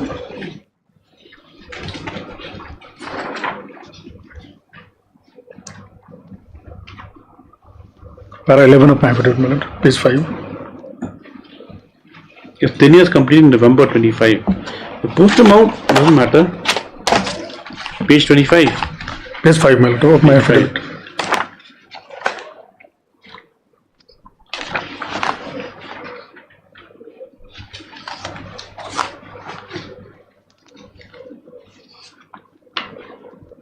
Where the vacancy? You don't have anywhere in the places where it's chosen.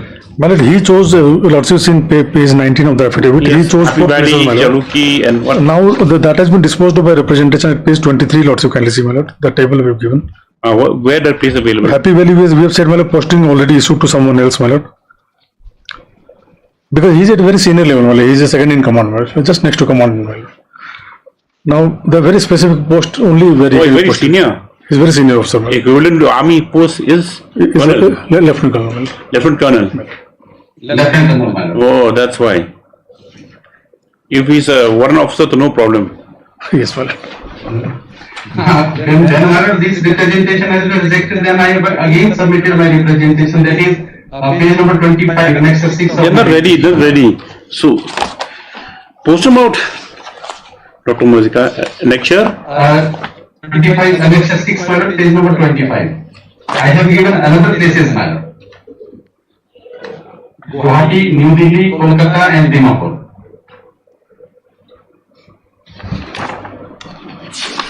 So in Jaluki they can't give you because you're senior to the commandant. And even in Chausima they can't give it because you're senior to the commandant posted there. And Dimapur, he'll go as commandant, that means.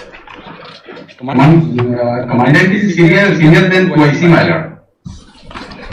Post is senior, my lord, but maybe his length of service is higher than him. Then is that a consideration? Rank? It's rank that matters, right? Rank, my lord. Not length of service. Matter, my lord. Length of service and age is not doesn't matter, my lord. Rank is matter, my lord. I don't understand the reason given. Jaluki, second command, okay, appointment. He'll go. If he goes to second command, 25 Assam Rifles. He's senior to commandant. So administratively not possible. Susuma also same thing, my lord. He's senior to the commandant. But he's retiring next in 10 past time. So see, he must be very senior. No. Whatever who. Then it's Yosima. No, my lord, the petitioner. Why if his length service more, this commander will feel inferior to the second command? Or there be insubordination? It causes some difficulty, my lord. What difficulty? That was not said. To order a senior around. Conflict of seniority, my lord. Where is the rejection of second representation? That is, my lord.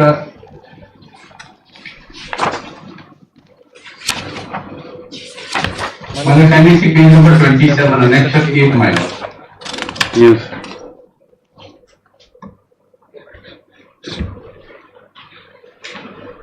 Firstly, my lord, presently no vacancy exists in the choice opted by the officer for last leg posting. Hence, request to last leg posting in respect of so and so, camp commandant headquarters 28 sector has been rejected by the competent authority. Officer will continue debating the present appointment till his supervision, my lord. Let's see your policy. Where is that? So where you annex a policy of last leg posting? What ODC, my lord, kindly see page number 35, my lord, of my petition.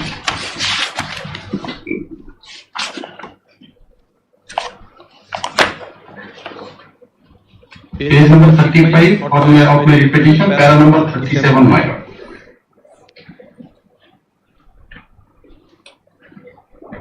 And individual can avail last leg posting 2 or 3 years prior to his superannuation.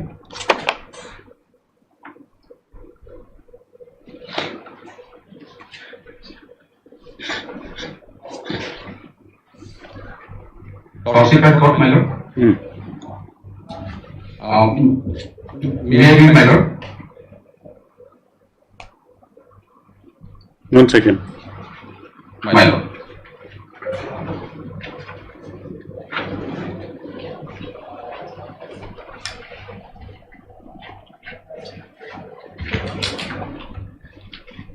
Up 38 also.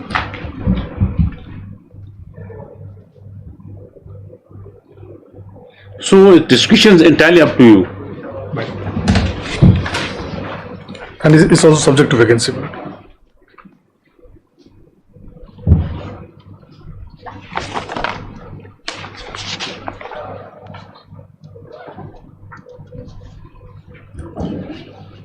One.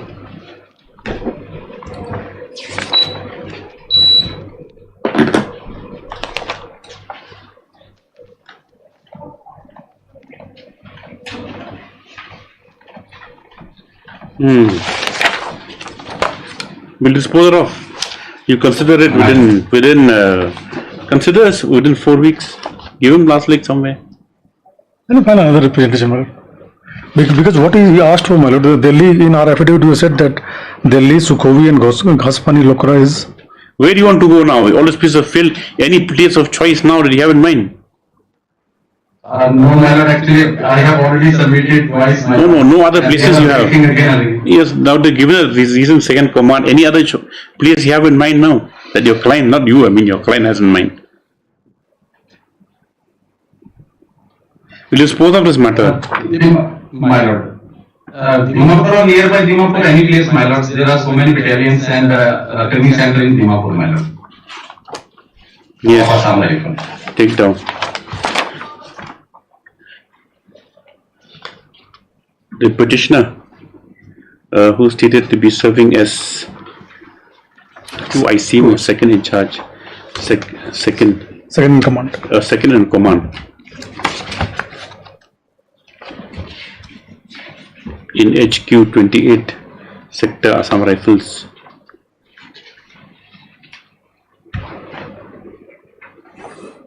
Is before this court.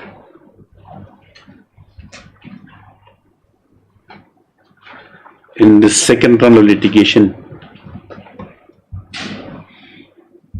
praying for suitable last leg posting. Stop. In the earlier round, this court had directed the respondents to consider the request of the petitioner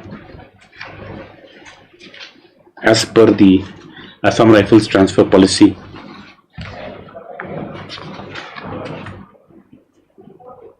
The respondents, however, rejected the said prayer of the petitioner, and though the petitioner resubmitted another representation dated 31/7/2024, this also was rejected by an order dated 19/9/2024 on a ground of want of vacancy.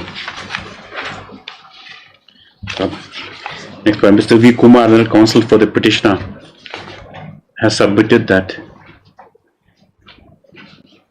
the petitioner, as per the transfer policy of the Assam Rifles, is at least entitled to be considered favorably for the last leg of posting, but instead, on both occasions, or all representations, to this effect have been rejected on the ground of want of vacancy, or that the commandant in the said sector was junior to the petitioner. He submits that the respondents may be directed to reconsider his prayer and to post him anywhere in the vicinity of Dimapur, wherein there are many units of the Assam Rifles posted. Stop. The next parent, Dr. N. Muzika, Leonard, DSGI, in reply submitted that the respondents, pursuant to orders of this court and the representations, have given due consideration to the request made by the writ petitioner, and in this context has referred to this is 28 May 2024 that Shivsima Jaluki Kohima has referred to the order of the DGAR, wherein is shown that all the choice place of postings chosen by the writ petitioner, that in the choice place of postings chosen by writ petitioner, there is no vacancies. If it's further submitted by the senior counsel that the petitioner is superannuating in the month of May 2026, and as such has less than a year of service, and as such having less than a year of service, there is no practicality in transferring him to another station in the interest of the organization. I've heard the counsels for the parties and also peruse the materials, especially the orders of rejection, which have been annexed to the petition. Stop.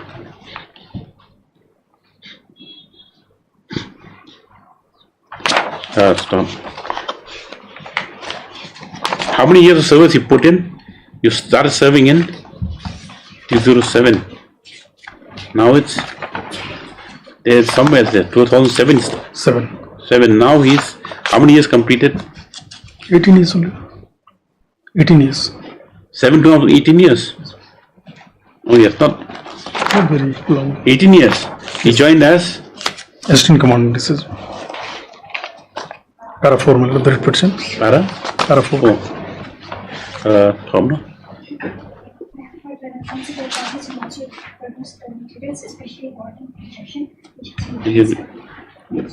whichever necessary petitions, yes.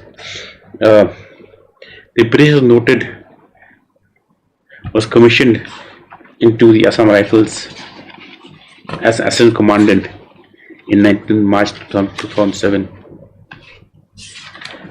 And what is his record? Good record. Yes, ma'am. And there's nothing. And as per submissions, has maintained an excellent service record, and nothing adverse is known against him. Stop.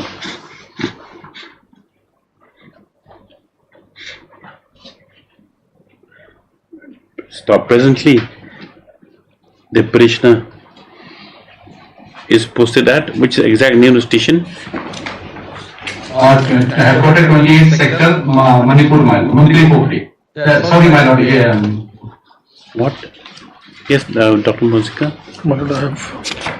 Coming on, my lord. Coming along. Where is that? Where did you get it from? Manipur, my lord. Where? From the document, from the materials here. Where did you get it from?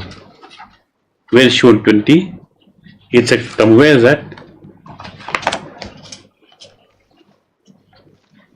Para 7, it only says 28 sector Assam Rifles, care of 99 AP, but okay. Place is not clear. Where is? No, where do you get it? Where is Manipur? Where is that?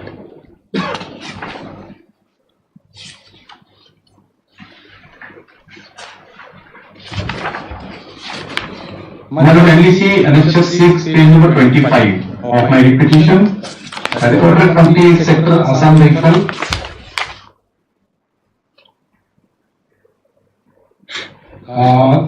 Kaching Manipur, my Lord. Kaching. Yes. Where is that? Page 25 in the table, last row, my lord. Last, my Lord. Table K. Kaching Manipur from 1912-23. Yes, Tom. At HQ 28 sector Assam Rifles at Kaching, KAKCHING bracket Manipur since 1912-2023. Stop.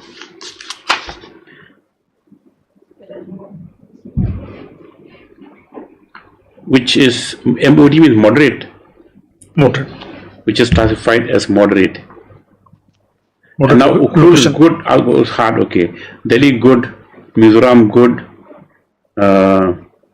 Aizawl good. Where's this place? Minusta?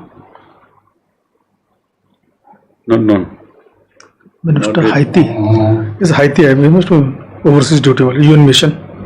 Oh, Haiti, yes, sorry, yes. Yes, my Lord. UN mission, my Lord. Abroad. Yes. So why don't you go for UN mission then now? Send them UN mission for last 6 months. Yes. No.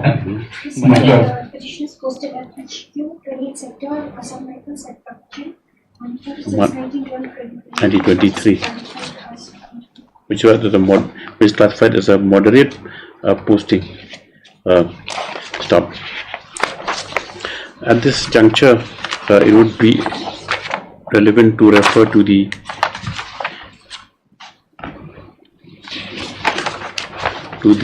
policy. Where is the policy? Policy, my Lord, page number 28, annexure 9, my Lord. Para 36, para 38, 37, 38. At this same? That is all, my Lord, record of this instruction number 150. Yes, the Treasury transfer policy contained in ROI, record of instruction bracket ROI 1/2016, wherein with regard to last leg posting, the same. So I can 37, 38 also. Yes. Other posting at paragraphs 37 and 38.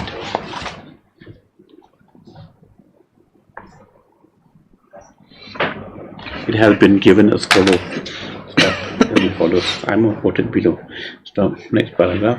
Approval of the above noted policy reflects that the same is not a vested right of a serviceman, but it is an endeavor on the part of the Assam Rifles to extend this privilege on account of and in consideration of the service rendered by the servicemen in the service, of the servicemen for the force. Stop. Taking this to consideration, taking this factor into consideration, that there is no right to last leg of posting is vested with any serviceman.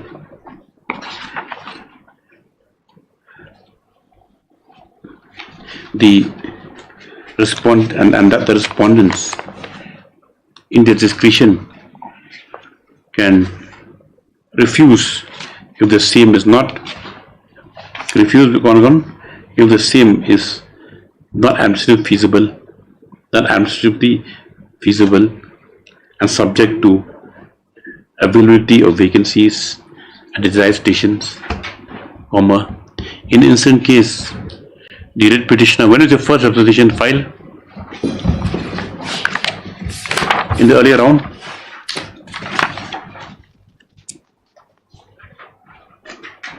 Dated 9th April. No. First one? Second.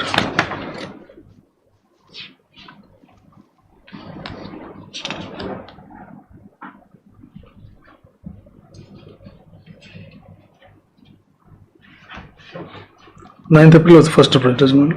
No, when, Mr. Kumar, when you filed, before you came for your first writ petition, when was it filed first time? 13/7/2023, my lord. Yes, Taking this accurate consideration that there is no right of last leg of posting is listed. Don't have to invest in any serviceman. Yes. And that corresponds in registration can refuse if if the same is not administratively feasible and subject to the vacancies at the station.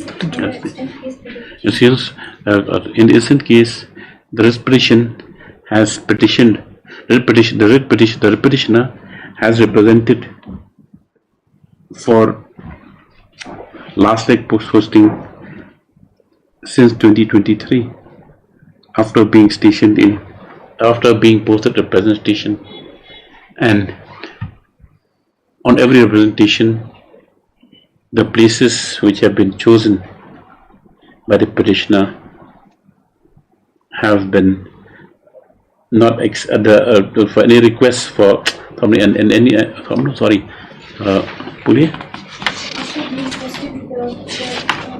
presentation which are the request made by the petitioner for last leg posting to the places chosen therein have been rejected. Stop.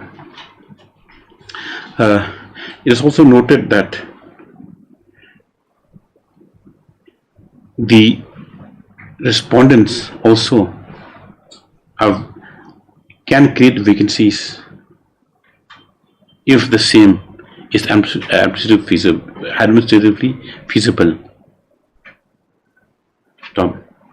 As such, in the instant case, this court is of the view that the request of petitioner having been rejected repeatedly,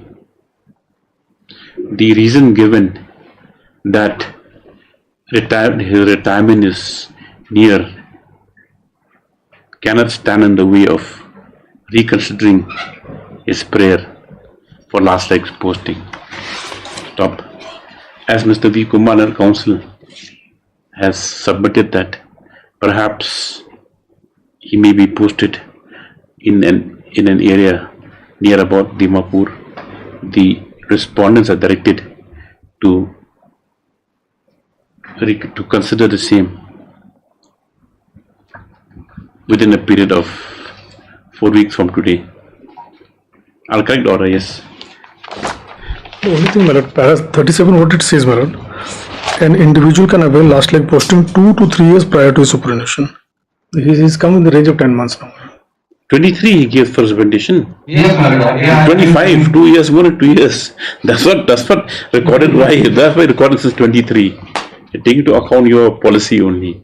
And then you've rejected him every time. So at least you consider it at least for last leg posting somewhere. You can't stand as a reason that he's going to retire. So then you can't give last leg. Can't be the reason. No. As Mr. P. Kumar, the council has submitted that perhaps he may be posted in any area, in any area and about Dimapur. The respondents are directed to consider the same area.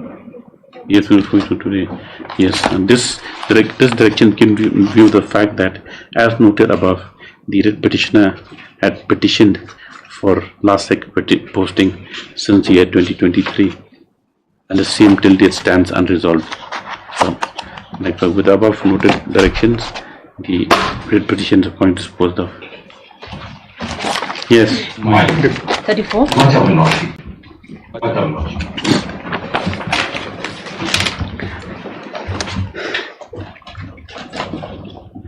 May I please, Your Lordship? Your Lordship, this matter can be disposed of, Your Lordship. We have received the necessary documents from the petitioner. We have forwarded to CPAO, Central Pension Accounting Officer. Then from there they'll forward it to for the dispersion of the PPO, Your Lordship.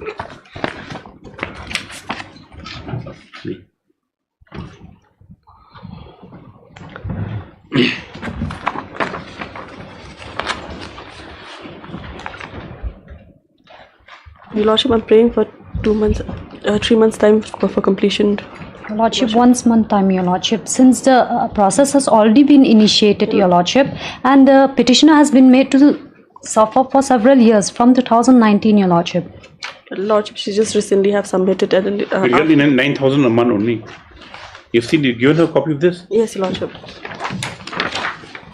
This Embassy Pasar today has submitted that the grant of family pension to the petitioner, correct? She's unmarried daughter.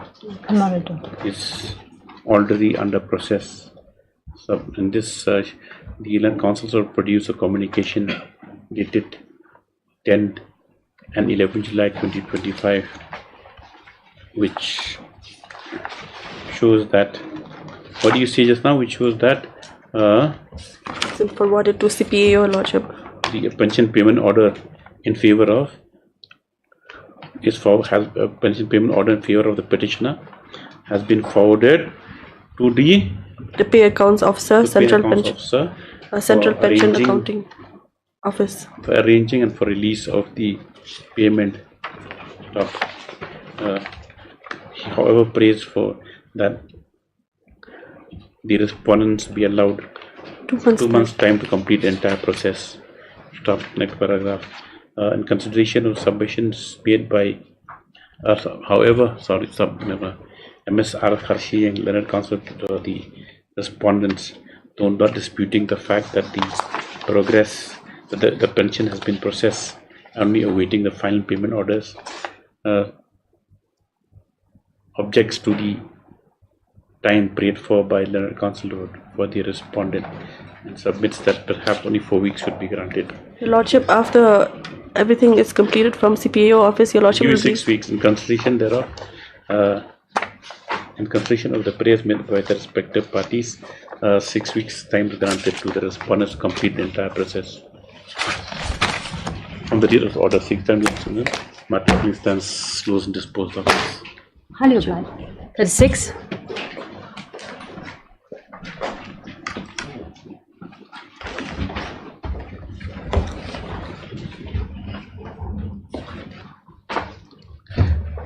May I please, Your Lordship? Yes. Now the petitioner before Your Lordship is a retired professor, my lord, of NEHU. He was retired, my lord, on 30 June 2023, my lord. But what happened, my lord? During his service period, my lord, a PS case was filed against him, my lord. As a result, my lord, on the allegation of, my lord, sexual harassment upon his PhD scholar, and on the basis of that allegation, my lord, he was suspended, my lord. Thereafter, the petitioner approached this honorable court, my lord, by filing a writ petition assailing that suspension order, my lord, and this honorable court directed the respondent authority to consider the matter of the petitioner. Accordingly, subsequently, the petitioner was reinstated in his service, my lord. My lord, and the departmental proceeding was continued, my lord, at that point of time. My lord, thereafter, my lord, on 13/12/2019, my lord, the case which was filed by the respondent, private respondent, my lord, I mean against the informant of the informant of Tura women PS case number so and so, my lord. In that case, my lord, the petitioner was acquitted, my lord. I mean on the basis of statement of the informant, my lord. Thereafter, my lord, and at that point of time, the petitioner represented before the respondent authority that since he was acquitted from the case and there is no allegation against him. So the departmental proceeding should be stopped against him. Accordingly, this respondent authority, my lord, vied 182 Executive Council, my lord, 182, yes, my lord, 182 Executive Council, my lord, close the inquiry, my lord, departmental. Close that inquiry. Where is that? At page 43, my lord.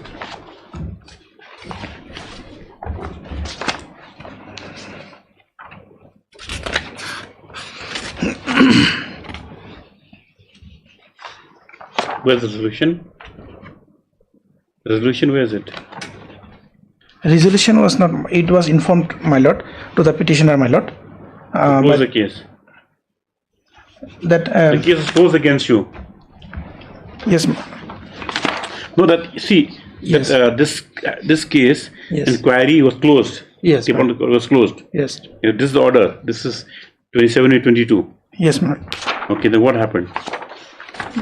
Thereafter, my lord, I had the petitioner filed a representation, my lord, to consider the suspension period as on duty, my lord, and to reimburse the my lord financial benefits, my lord. Yes. But that How was, long my lord. suspended for? Suspension was my lord, from 8 November 2017 to 15 March 2019, my lord. 8/11/2017 to 15 March 2019. Okay, that's 1 year something. Yes, 1 year 5 months. That, my lord, at that point of time, my lord, when there was a long time, my lord, as the petitioner did not get any response from the respondent authority, this petitioner approached before this honorable court, my lord. But when in that case, my lord, before this, when the respondent side filed their written objection, my lord, then only we came to know that by 187 resolution Executive Council meeting, the petitioner's representation was rejected, my lord. Thereafter, this court has given the liberty to file a fresh case. Accordingly, this case was filed, my lord. And in this case, my lord, I am challenging that 187 resolution, my lord, which is at page, my lord, 52, my lord, the relevant portion, my lord.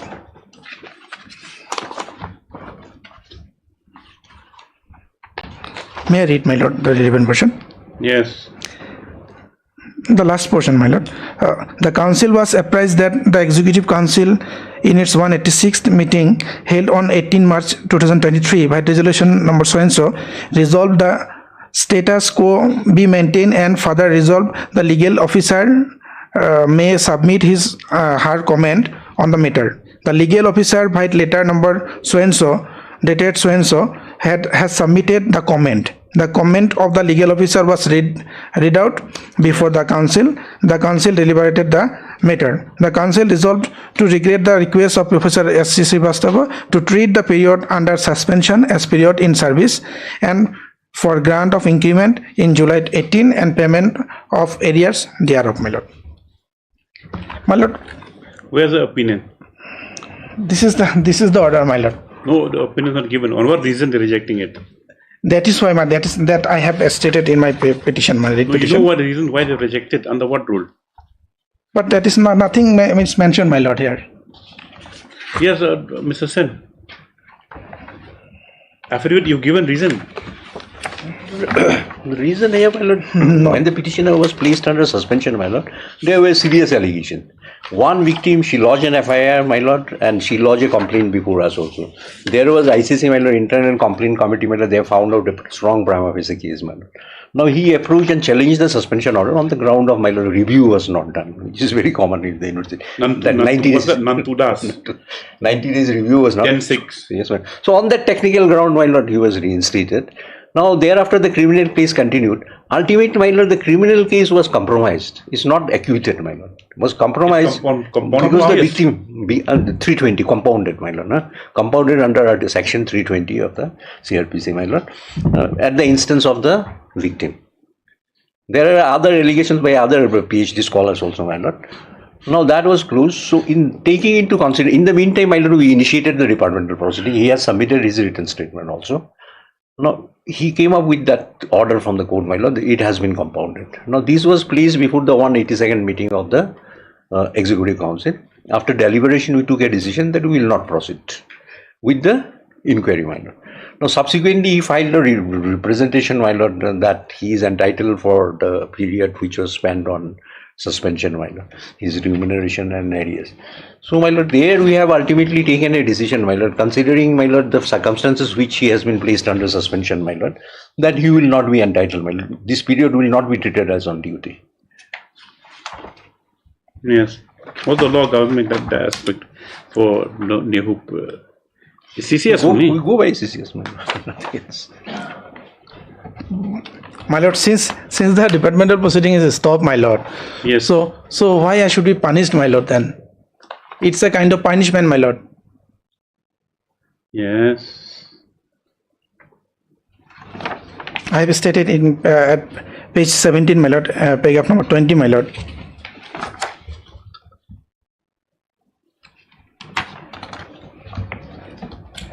The stoppage of increment and non-payment of arrear to the petitioner amounts to punishment, my lord. So, if his departmental proceeding was stopped, my lord, he was compounded in the case also, my lord. So then why, my lord, the punishment is there, my lord? And I am retired, my lord, now. So, my lord, and kindly, your lordship will see, my lord, this is a case has been filed, my lord, after his superannuations. After his superannuated from the service, he has filed this case. Should have filed it, my lord, prior. He superannuated, and well after his superannuation he filed. When did you superannuate? When did you retire? But he was retired, my lord. 36/2023, my lord. Retired? Retired. And first writ petition was filed in 24. Now that was and my lord, dismissed. My lord, very interesting, my lord. The 187 resolution was passed on the very date, my lord. 36/23. On that date, my lord, the petitioner was in the campus, my lord, but he was never in. Because in consideration of retirement, that's why they did it. Yes, my lord. Yes. He was never informed, my lord, about that.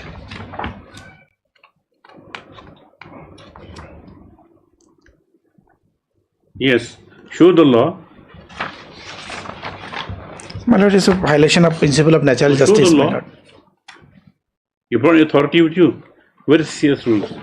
Let's see, forbidden suspension. Does that cover any ordinance, Mr. Sen? No. Yes. My lord, I am on principle of natural justice, my lord. What natural justice? My lord, neither I am convicted, my lord, nor anything is proved in my favor, against me, my lord. So, my lord, why I should be punished, my lord?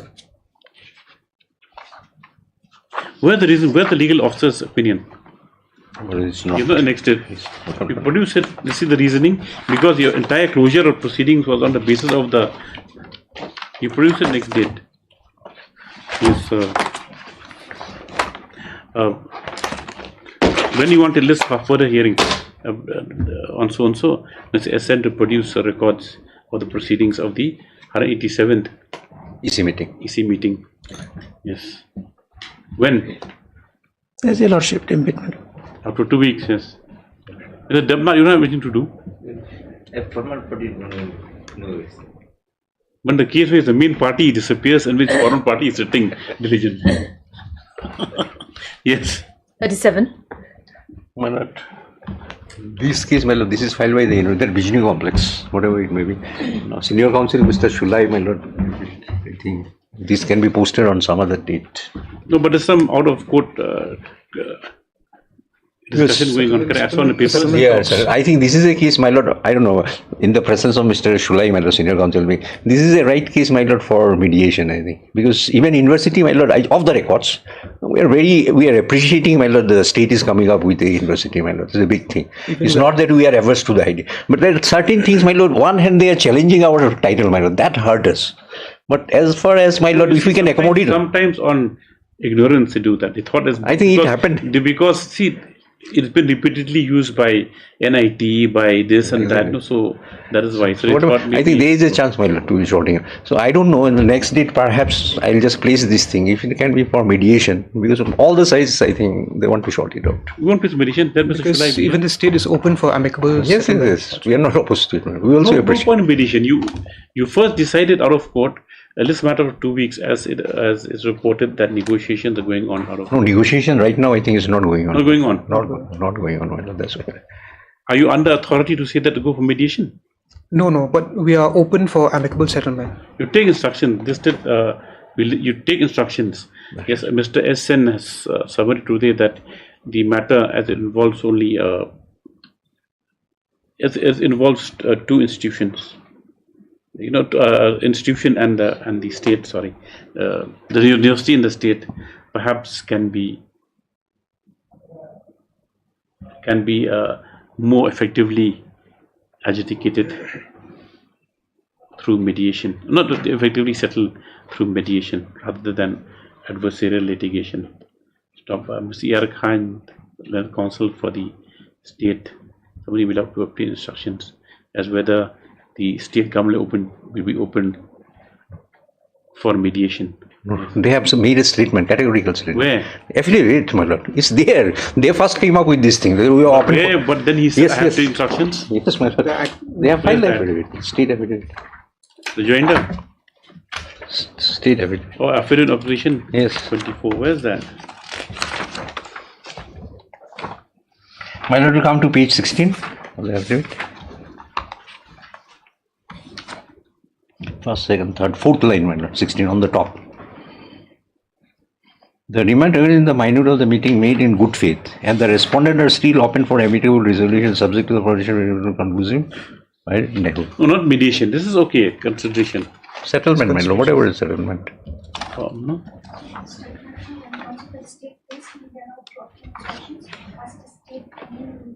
As to whether the state government will be open to the matter being put before the mediation committee. Well, there is an interim order, my lord. There is an interim order. Interim order shall continue. Obliged.